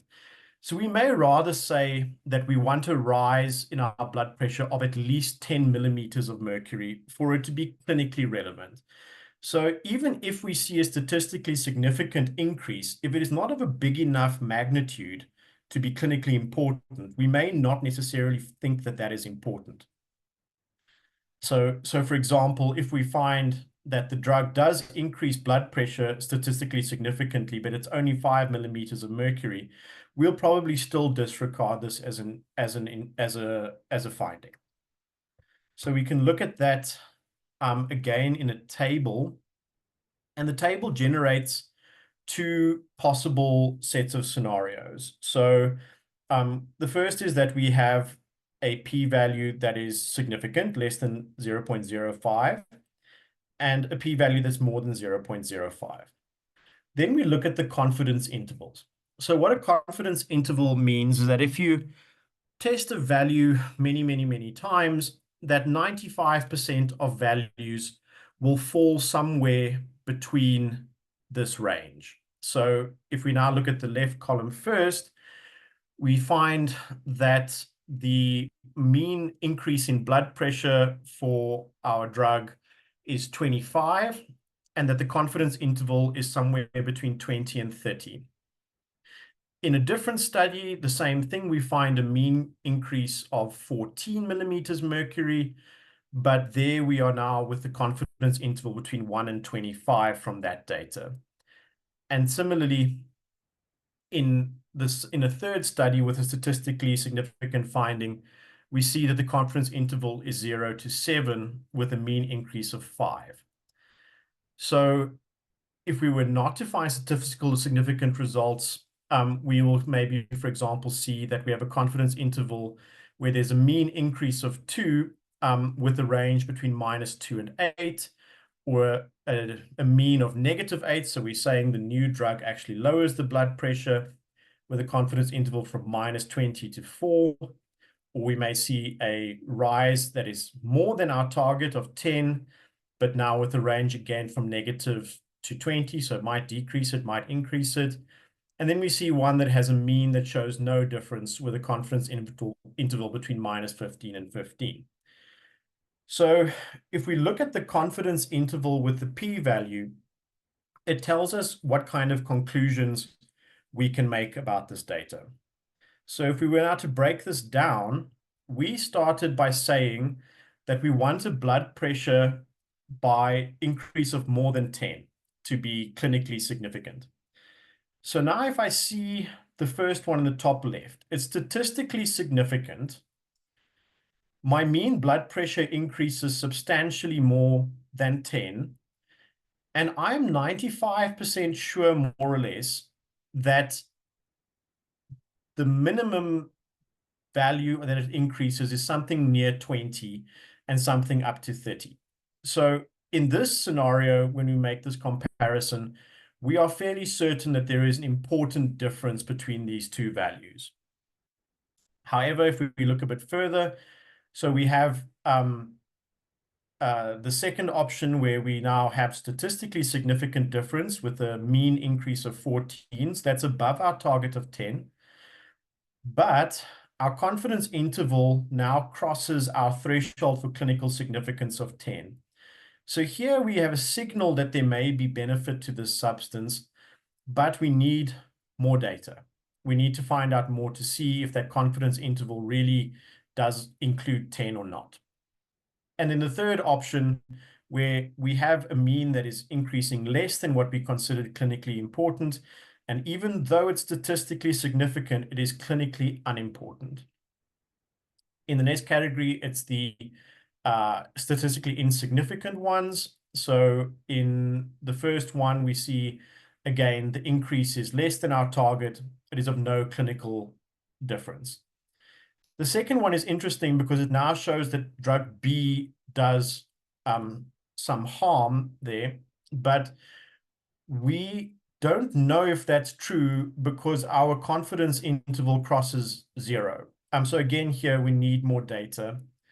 Similarly, in this one, it's not statistically significant. The confidence interval is well below our threshold, but the mean is above what we were working towards. And in this instance, again, we need more data.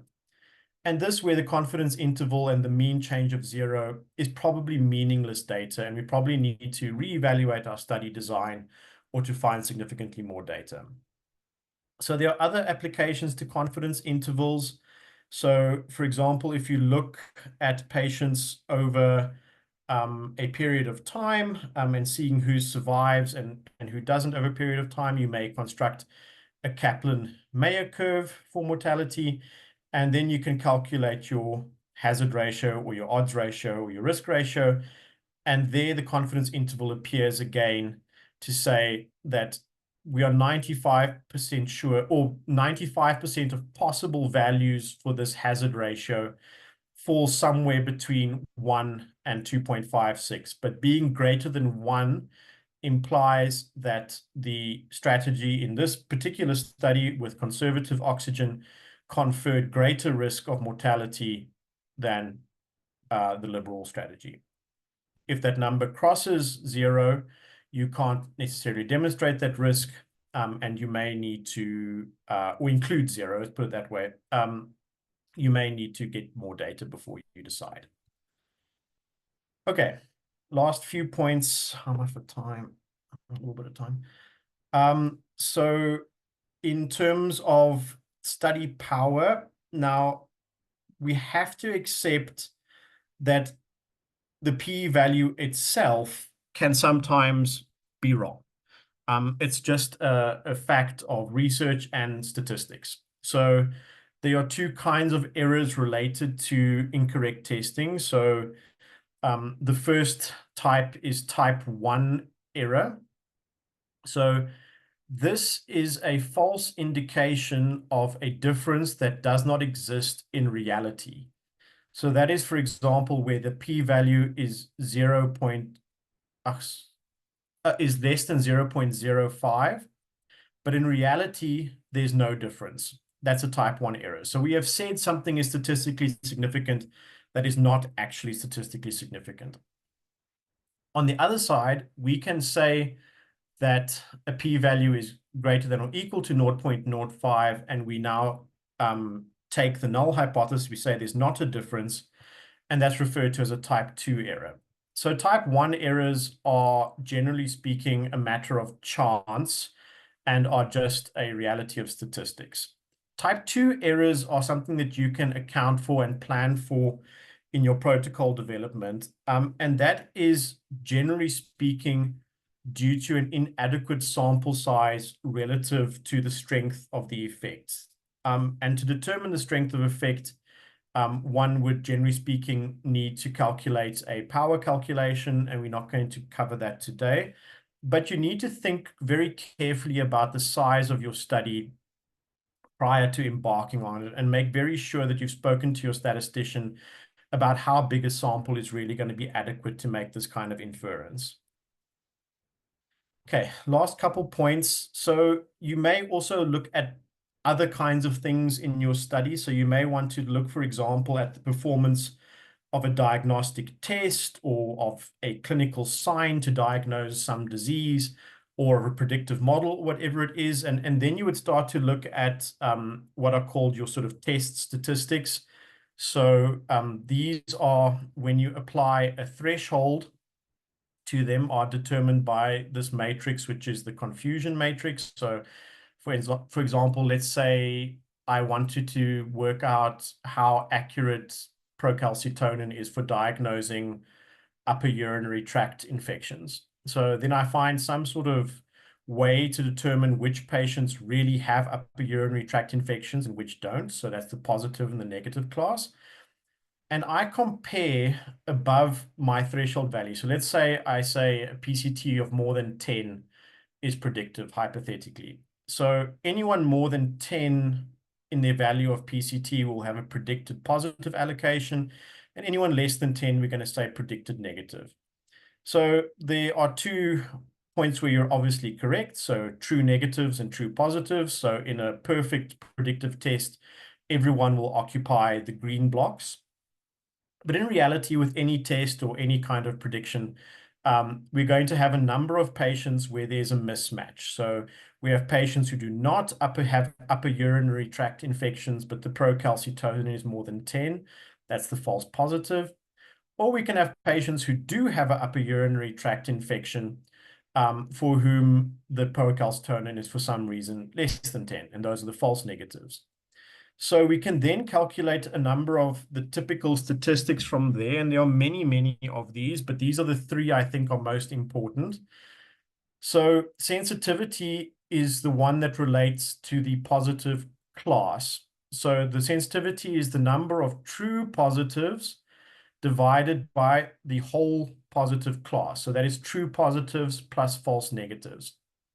So that's the rule in statistic, making sure I catch everyone in that class. The corollary to that is specificity. So specificity is then the number of true negatives divided by the entire negative class. So that's true negatives and false positives. So that's the rule out class. And then you may want to find out more about what happens when this test predicts positively. And that is where we'll talk about positive predictive value or precision.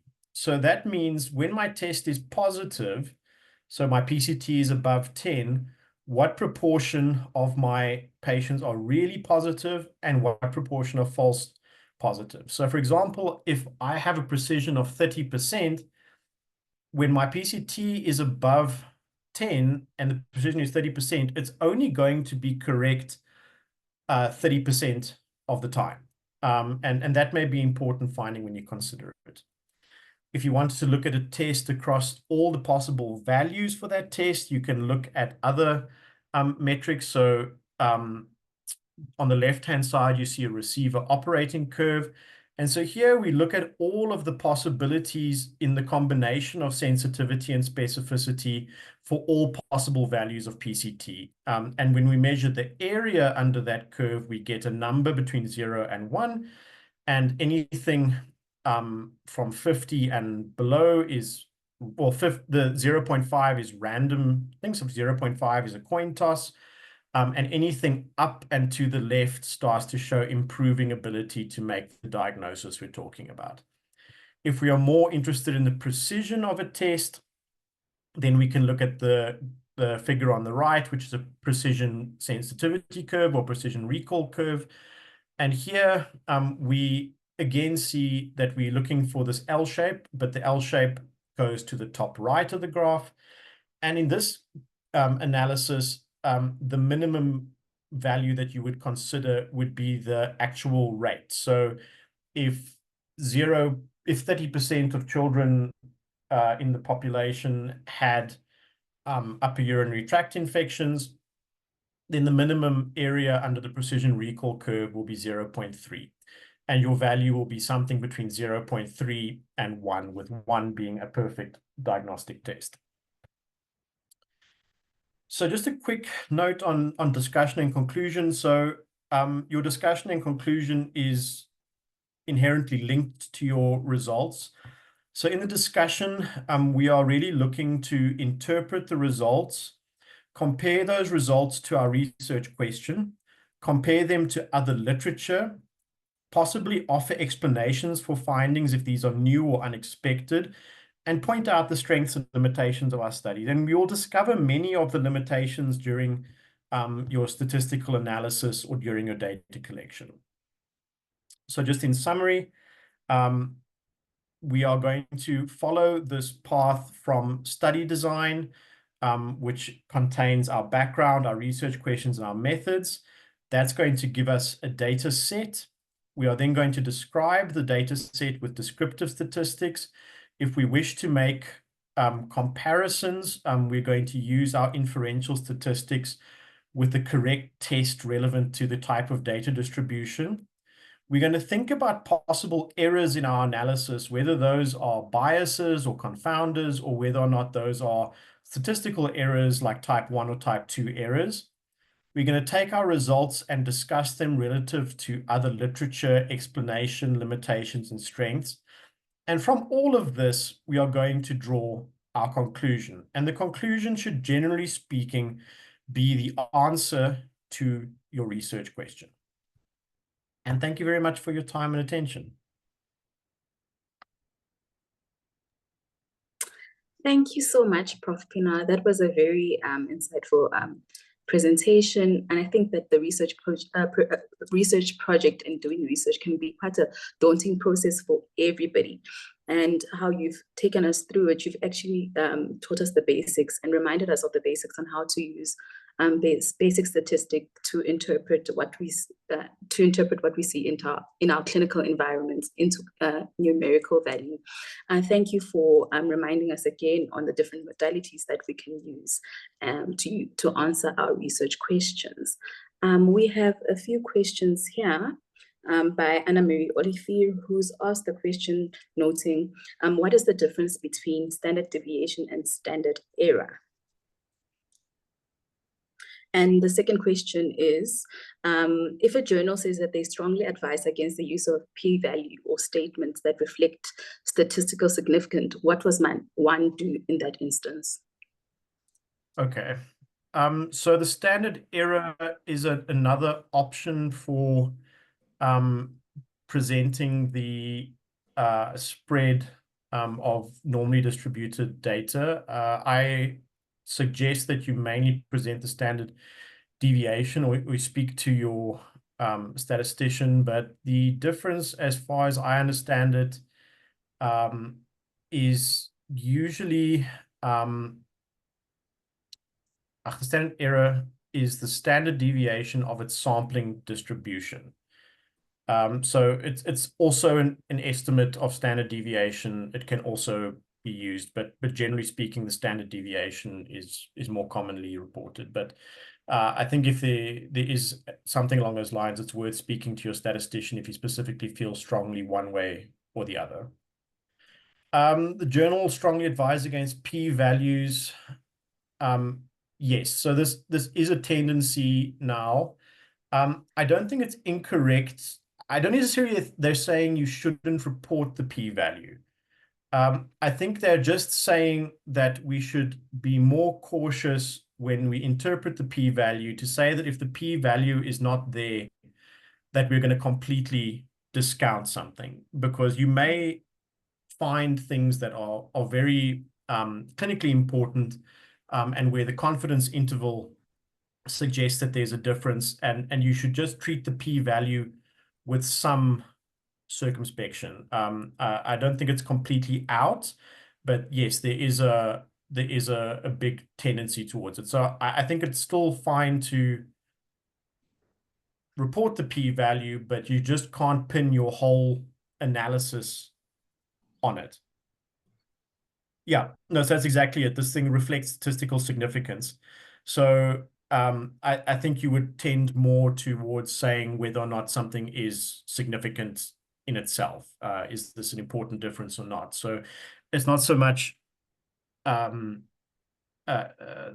they're saying don't do it. It's saying that just if you're going to dismiss something, then you're not going to use the p-value alone. Alrighty then. I don't think there's any more questions. Let me just go through the chat to see if we've missed anything. Thank you, Prof. Pienaar, for that talk. Next, we'll be having Prof. Mabuza, who will be introduced to us by Dr. Benjamin Ntimane from SMU University. Good morning, everyone. I'm Dr. Ntimane Benjamin, one of the National Registrar representatives in SAPRA. The next speaker for the third and last part of this scientific workshop is Professor Langalibalele Hani Mabuza, who is doing his talk on publishing. Prof. Langalibalele Hani Mabuza is an associate professor at the Sefako Makgatho Health Science University in Pretoria. He's the immediate past president of the College of the Family Physicians of South Africa. He is the family physician by specialization in 2001 and has served in the Department of Family Medicine and Primary Health Care as acting head of department from 2017 to 2022, sorry. He has recently, in August 2022, been appointed as clinical educator, manager of the clinical integrated programs in the office of the Dean of the School of Medicine at SMU. From 2017 to 2023, he was the convener of the Health Professional Council of South Africa, commissioned by the South African government to assess foreign qualified medical practitioners for admission to practice in South African health system. He has been involved in the training of family physicians since 2001 to 2022 and has supervised 25 master's degree students who successfully completed their degrees in family medicine. He has been involved in the College of Medicine of South Africa examinations as a member of the Examination Steering Committee of the Fellowship of Family Physicians and the diploma under the College of Family Physicians. A higher diploma in family medicine, diploma in HIV management, and a diploma in allergology. He is married to Zanele Precious Mabuza and the father of Lungi, Kosi, and Tando. And Prof. Mabuza's hobbies are reading and exercising. Thank you, Prof, for honoring us with your presence, and welcome to the scientific workshop. Thank you very much, Benjamin, for that introduction. And good morning still to the colleagues who are on this chat or platform. And thanks to the previous speakers, I slightly missed out on the first speaker, but I was there when Prof. Pienaar presented the statistics. I would call them biostatistics. Very, very interesting. But I'll be standing on their shoulder as I present the publishing of our research activities. And I'm going to disappear. I just wanted you to see that I'm not a robot. I'm actually a real human being. Right. So the question that we ask ourselves is, now that we have designed the protocol, we have collected data, we have analyzed the data, whether you are following the qualitative or quantitative paradigm, how do we then present our findings for consumption by the scientific community? I think that is what I'm going to be harping in this my presentation. Okay, I was told that I must test whether these slides are progressing, and indeed they are seeming not to be progressing, but that's not a train smash. I will simply make them do so in a jiffy. Aha. Okay, there we go. So this will be the overview of my presentation. I'll take you through the purpose of publishing, which journal to publish in, and why manuscripts are frequently rejected, and then the categories of a publication from introduction to conclusion. Now, the purpose of publishing your research, you want to disseminate your knowledge that you have discovered, because we don't know what your findings were. So you are saying boldly, scientific world, this is what I have found. And that generates a scholarly debate on your findings. And I like that, because we scientists are not secretive. We are very open to critique. And then that will generate new ideas through the recommendations that you have made and you have interacted with us. So you are contributing to the scientific world or body of knowledge. You are widening the knowledge horizon. And you must note that even 1 millimeter of advancement in the scientific world actually is advancement indeed. And you are also building your academic career, your reputation, because I think we are all used to this dictum, publish or perish. And indeed, you will see those that will be publishing will advance quicker than those who will be reluctant for whatever reason. But then, you know, in your publishing, you must note that it's a daunting task. You see those armed people there, and this poor man with his bald head must navigate his way through to the paper accepted finishing point. And you can see they are very brutal. They can chop your head off they can bash it, and they can actually exit off. But that is the nature of the game. All the reviewers that I have looked through in accredited journals really have been, I must say, brutal.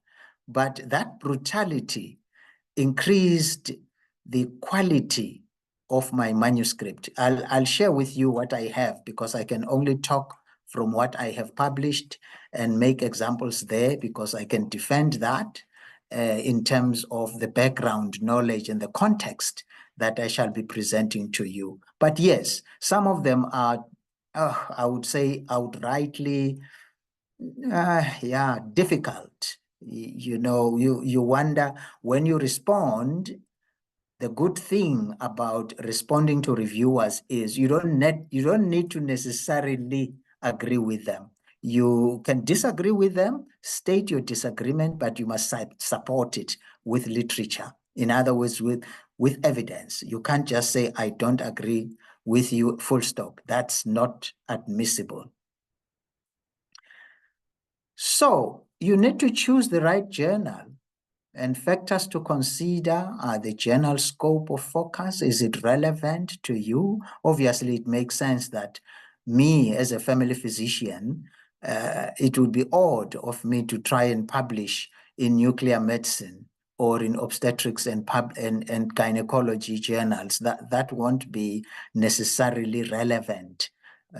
Although I am a generalist, but there are areas where they would say, but the nature of the content of your manuscript will fit another journal. And look at the impact factor, which is a measure of the average number of citations within 2 years in a journal, and also a proxy of the quality of your journal. Now, submission guidelines must be followed. Don't try to be too creative. Stick to the guidelines that have been given to you, right? And look at whether it's an open access or subscription-based journal. Some journals are very expensive, while others are for free in certain countries. I was publishing in Frontiers, and I was surprised that I could publish for free, because I am in a country called South Africa, which is regarded as belonging to a category where payment for the publication is waived. And then I think I must say also, colleagues, that you must be very, very careful of the predator journals, right? They fly by night. They want to take your money. And yet, once you have published there, it's not accredited. And how you see them are the characteristics as I've put them there. They are very aggressive in marketing themselves. And they send you emails, especially if you have recently published in an accredited journal. Wow, you'll get a lot of them coming your way, saying, please, Honorable XYZ, could you consider publishing something similar with us?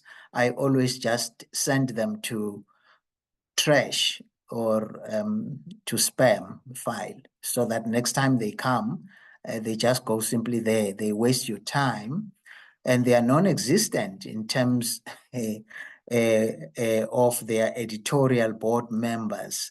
And they cannot be verifiable in terms of their addresses and also their impact factor. So, and then they promise you that they can publish within 2 to 3 weeks, which is impossible. How would it have gone through rigorous review if it is expedited in that fashion? So they are through and through the jackal that you are seeing in this picture.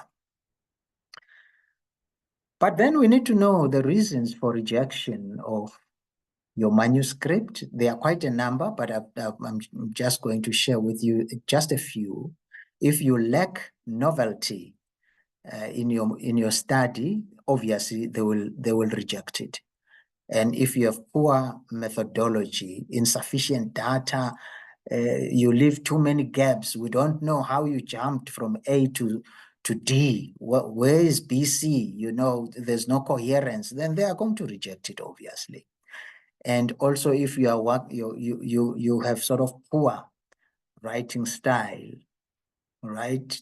Poor clarity, grammatical errors. I don't know how we become so brave as to release something for publication which is fraught with errors. Please let us not be that brave. It reflects badly on you. When they send me manuscripts for review and I see that that is done in a very sloppy manner, it just depresses you, because you say, well, is this person taking a chance, or is this person serious?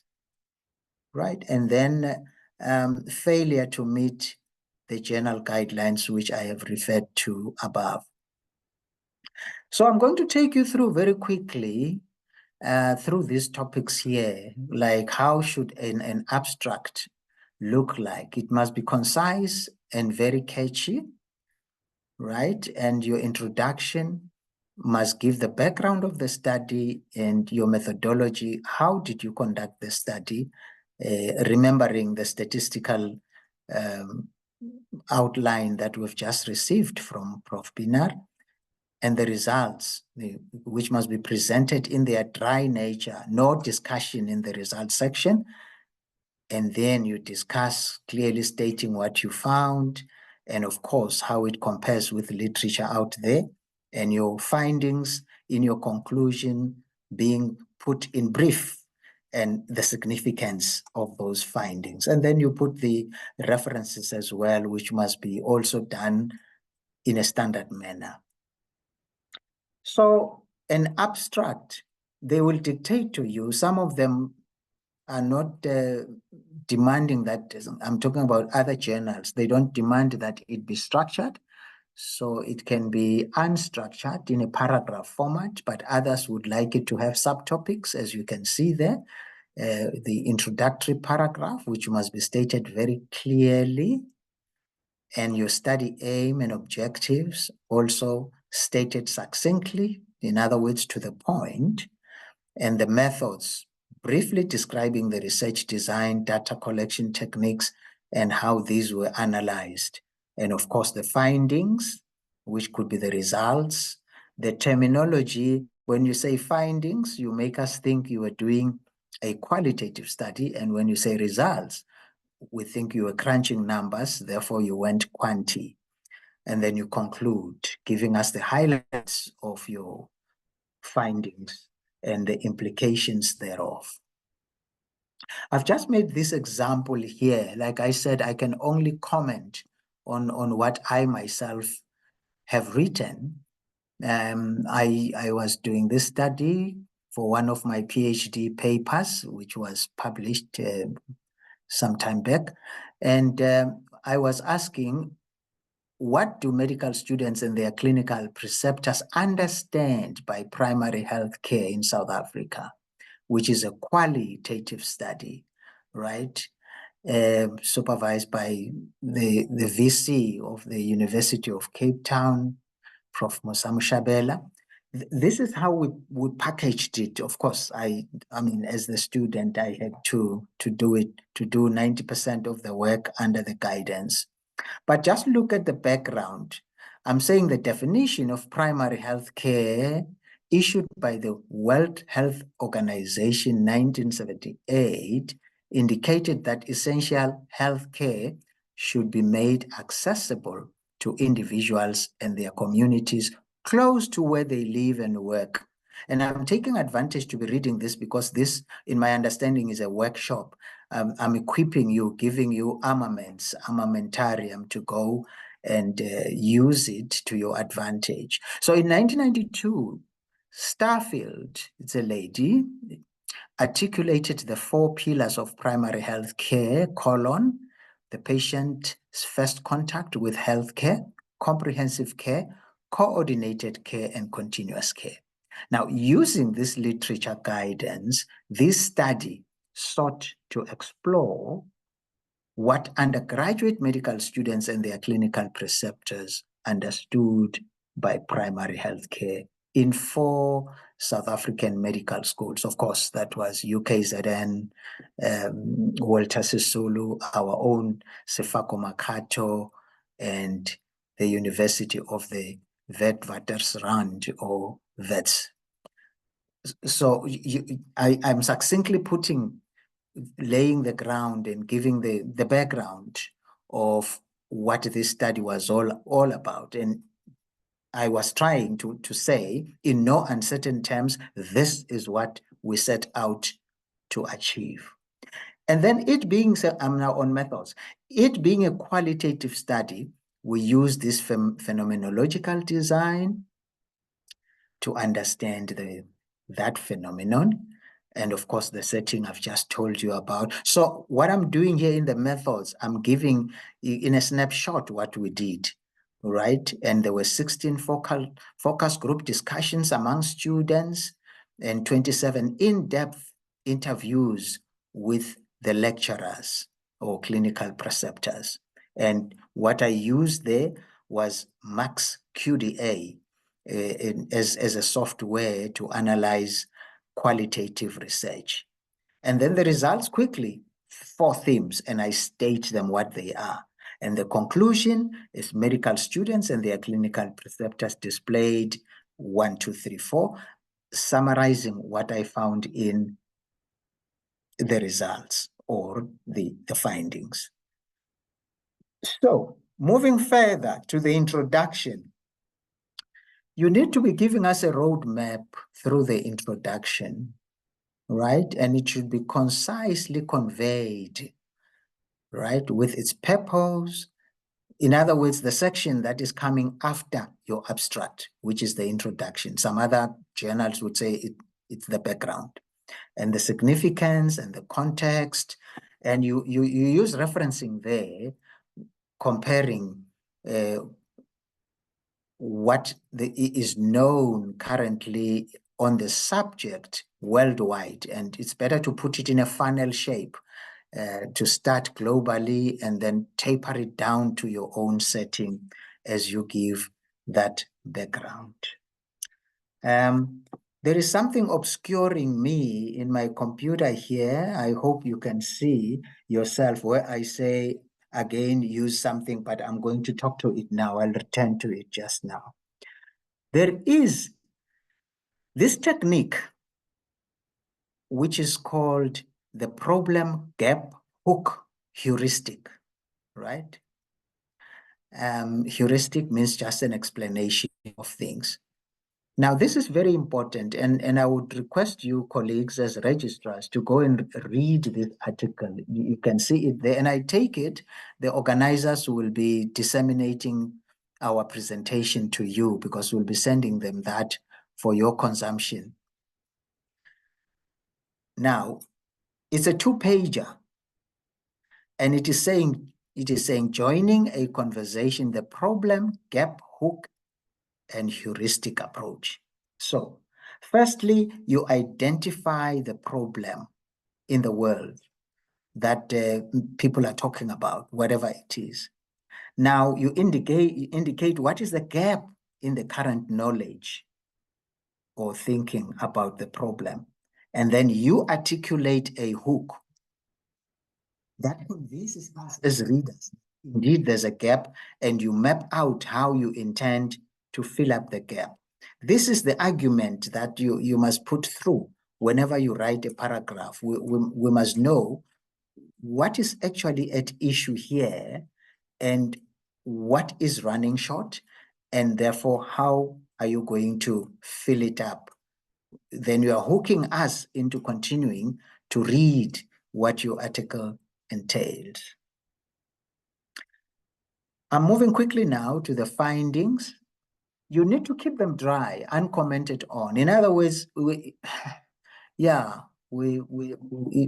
becomes unacceptable when you present results and then you start arguing that therefore this means that. No, it doesn't. For now, give us just the dry findings. If you are doing a qualitative study, like you can see the table on your left, you are seeing the themes and the sub-themes. That is what you need to be presenting. And of course, it being a qualitative study, you are going to narrate, give the evidence through the verbatim quotations that you have obtained during your data collection. Most of you are used to that, I believe.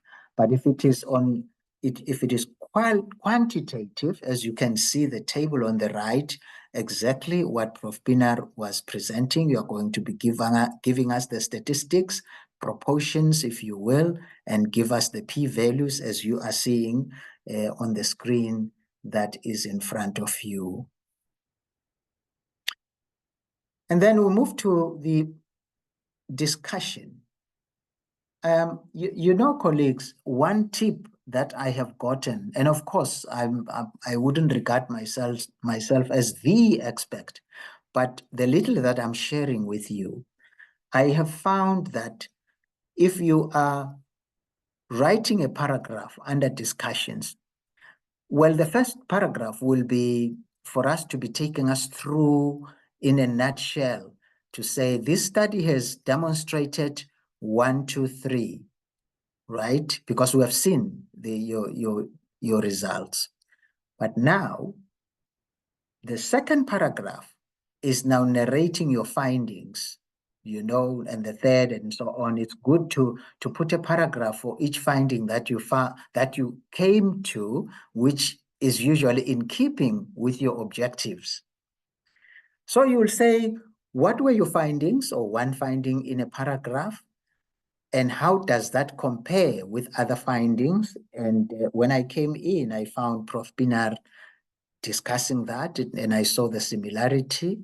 And what do you think is the reason for the similarity or difference in your setting, that you found something different to what is out there in literature, or even the similarity? What caused it? Was it the sample size you are using? What was it cultural? Was it geographical? What was the reason? And what then do these findings mean? What is their implication? If every paragraph is discussed this way, your manuscript, you are making it very difficult for the reviewers to reject your manuscript, because you are giving them everything they need. There's nothing more that they need. But if you just say, we found this A, B, C, D is what we found in a paragraph, that is, when you are discussing it, and then you say, yeah, this is in keeping with what was found in Russia, in Congo, and then you put a full stop, then usually the reviewers will say, so what? So what? I mean, what does that mean to us now that your findings were different from elsewhere in other settings?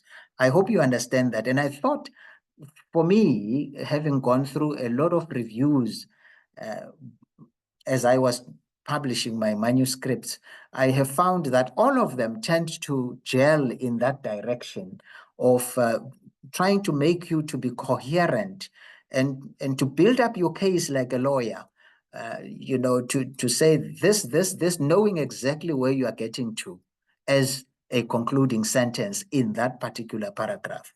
I hope I'm articulating myself well, but I'm saying this with the passion that it deserves, as you can hear. Now, moving lastly to the conclusion of your discussion, that is, of course, you will have indicated the strengths and weaknesses of your study, which is usually whether you randomized or you went convenient sampling or whatever else that forced you to move in a particular direction. Admit that in your limitations of your study, or call it weakness, but it's better to say limitations. And the strengths, you know, it being a spearheader, your study being a spearheader in that field, in that particular gap that you're trying to fill up, that is a strength because you have widened our knowledge horizon. Like I say, towards the end of a writing that I am projecting on the screen, I have a bar in this Zoom presentation that is making me not to see what is written down there, but I will try to read what is visible to me. Here is this conclusion. And they are saying, although the students and their clinical preceptors, that's the same study that we're doing, displayed an understanding of primary healthcare as defined by Stafford's 4 pillars in the WHO definition of primary healthcare, there remains room for further understanding of primary healthcare as a level of or an approach to healthcare, as well as the role of the specialist preceptors in the training of students on primary healthcare in South African medical schools. The guidance provided, then I can't read further down there, but what I'm bringing with this conclusion is I am now summarizing in a manner that is making sense of the findings. Because there's a difference. If I were to say in the conclusion and repeat the themes, I found this theme and that and that and that. That is not a sound conclusion. A conclusion must have with it meaning and also suggestion of what needs to be done further. Like you could put a recommendation or two there because it is a conclusion. They don't have another topic where they say, what are the recommendations, the space there. They confine you, by the way, to their guidelines. Oh, that was nice and quick for me to end. Yeah, thank you very much. I think I'm aware that I had to talk. My talk, I think, was ending at something like 11:15, but I'm opening this up so that whatever little I have by way of experience, I can share with my junior colleagues who are the registrars yourselves. Thank you very much.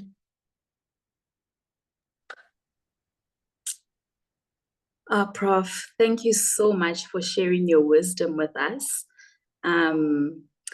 mostly on how to disseminate our findings in our research project through, through publishing, and how to ensure that as clinicians, we do not perish, but engage the clinical practice and the medicine that we practice through research, and also explore the journey of publishing, though it may be brutal, as you mentioned.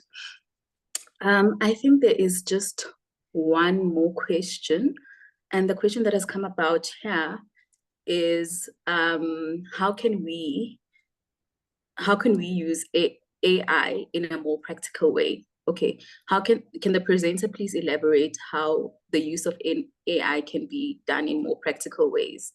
Is what we're getting from Mr. Roger here. Good. Yes, it's a very pertinent question at this day and age where we are using AI to our advantage and we're not scared of AI. I will tell you my experience with AI. I do consult it.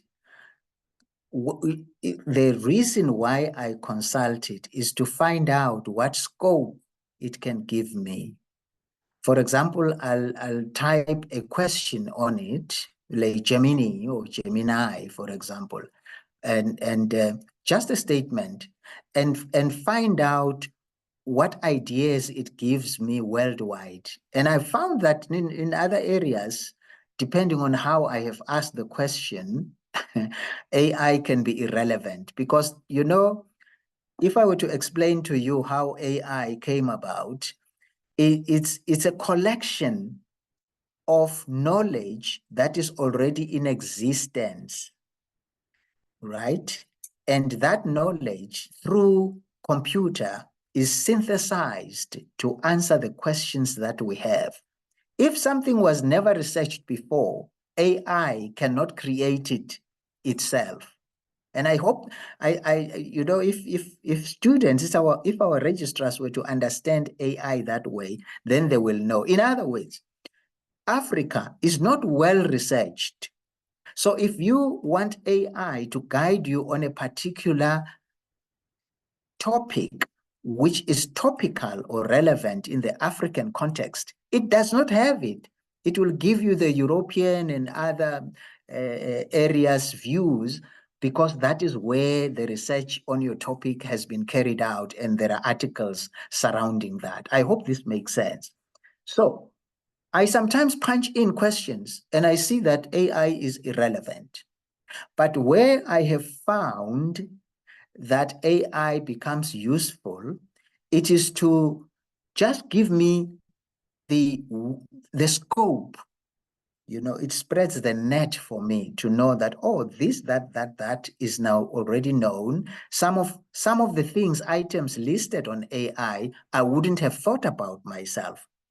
But then that for me is not the A and the Z. I then go to those items that have been listed there, and I look for literature that is addressing that, which means AI is not giving me 100%.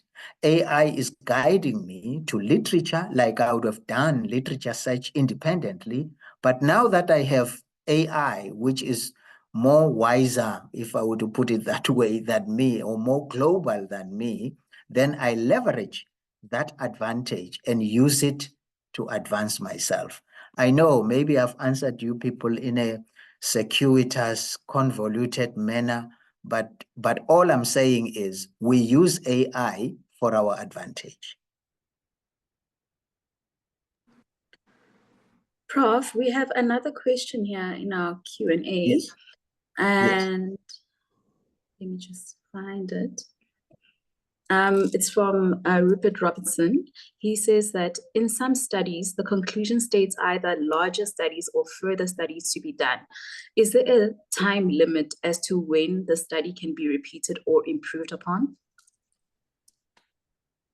If I understand this question well, the person asking is saying, if you say there is need for further studies in this particular aspect, which was not covered by the current study that I am conducting, is there time frame to that? If you make that suggestion as a recommendation, you can do it, time permitting, funds allowing, or someone else reading your article can then pursue that dimension that you are now aware of as prompted by your study. But I feel that I am not actually hitting the nail on the head. I wish, is it possible for this person to state the question verbally so that we also address the areas that on my side could be blind spots? We can unmute him, Prof, and ask him to address, to ask his question directly. Yes, so I'm let gonna it unmute be that. Rupert Yeah, Robertson. thank you.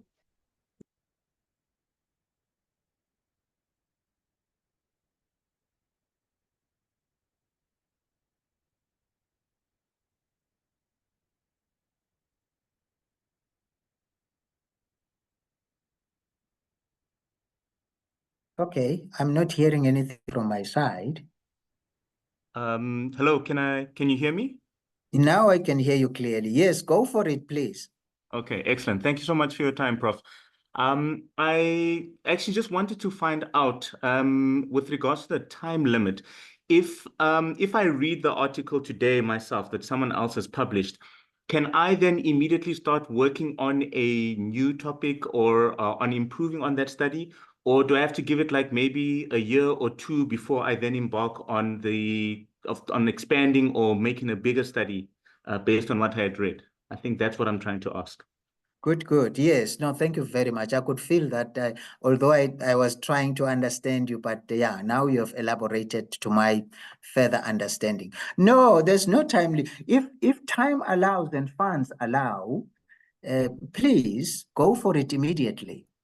Remember, you don't know when this person he or she themselves pursue the dimension that they have now cast some light into. So if you do it promptly, sooner than later, you are at the advantage of being the first person who is pursuing the direction as recommended.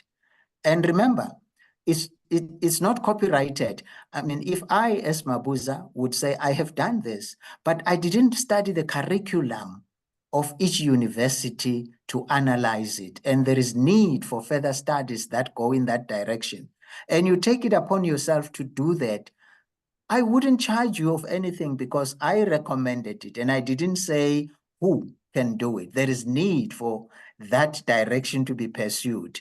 And there is no time frame. They can start immediately or whenever it becomes possible and doable for them. I hope I've now addressed you.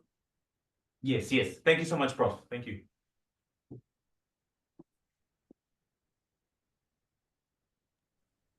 I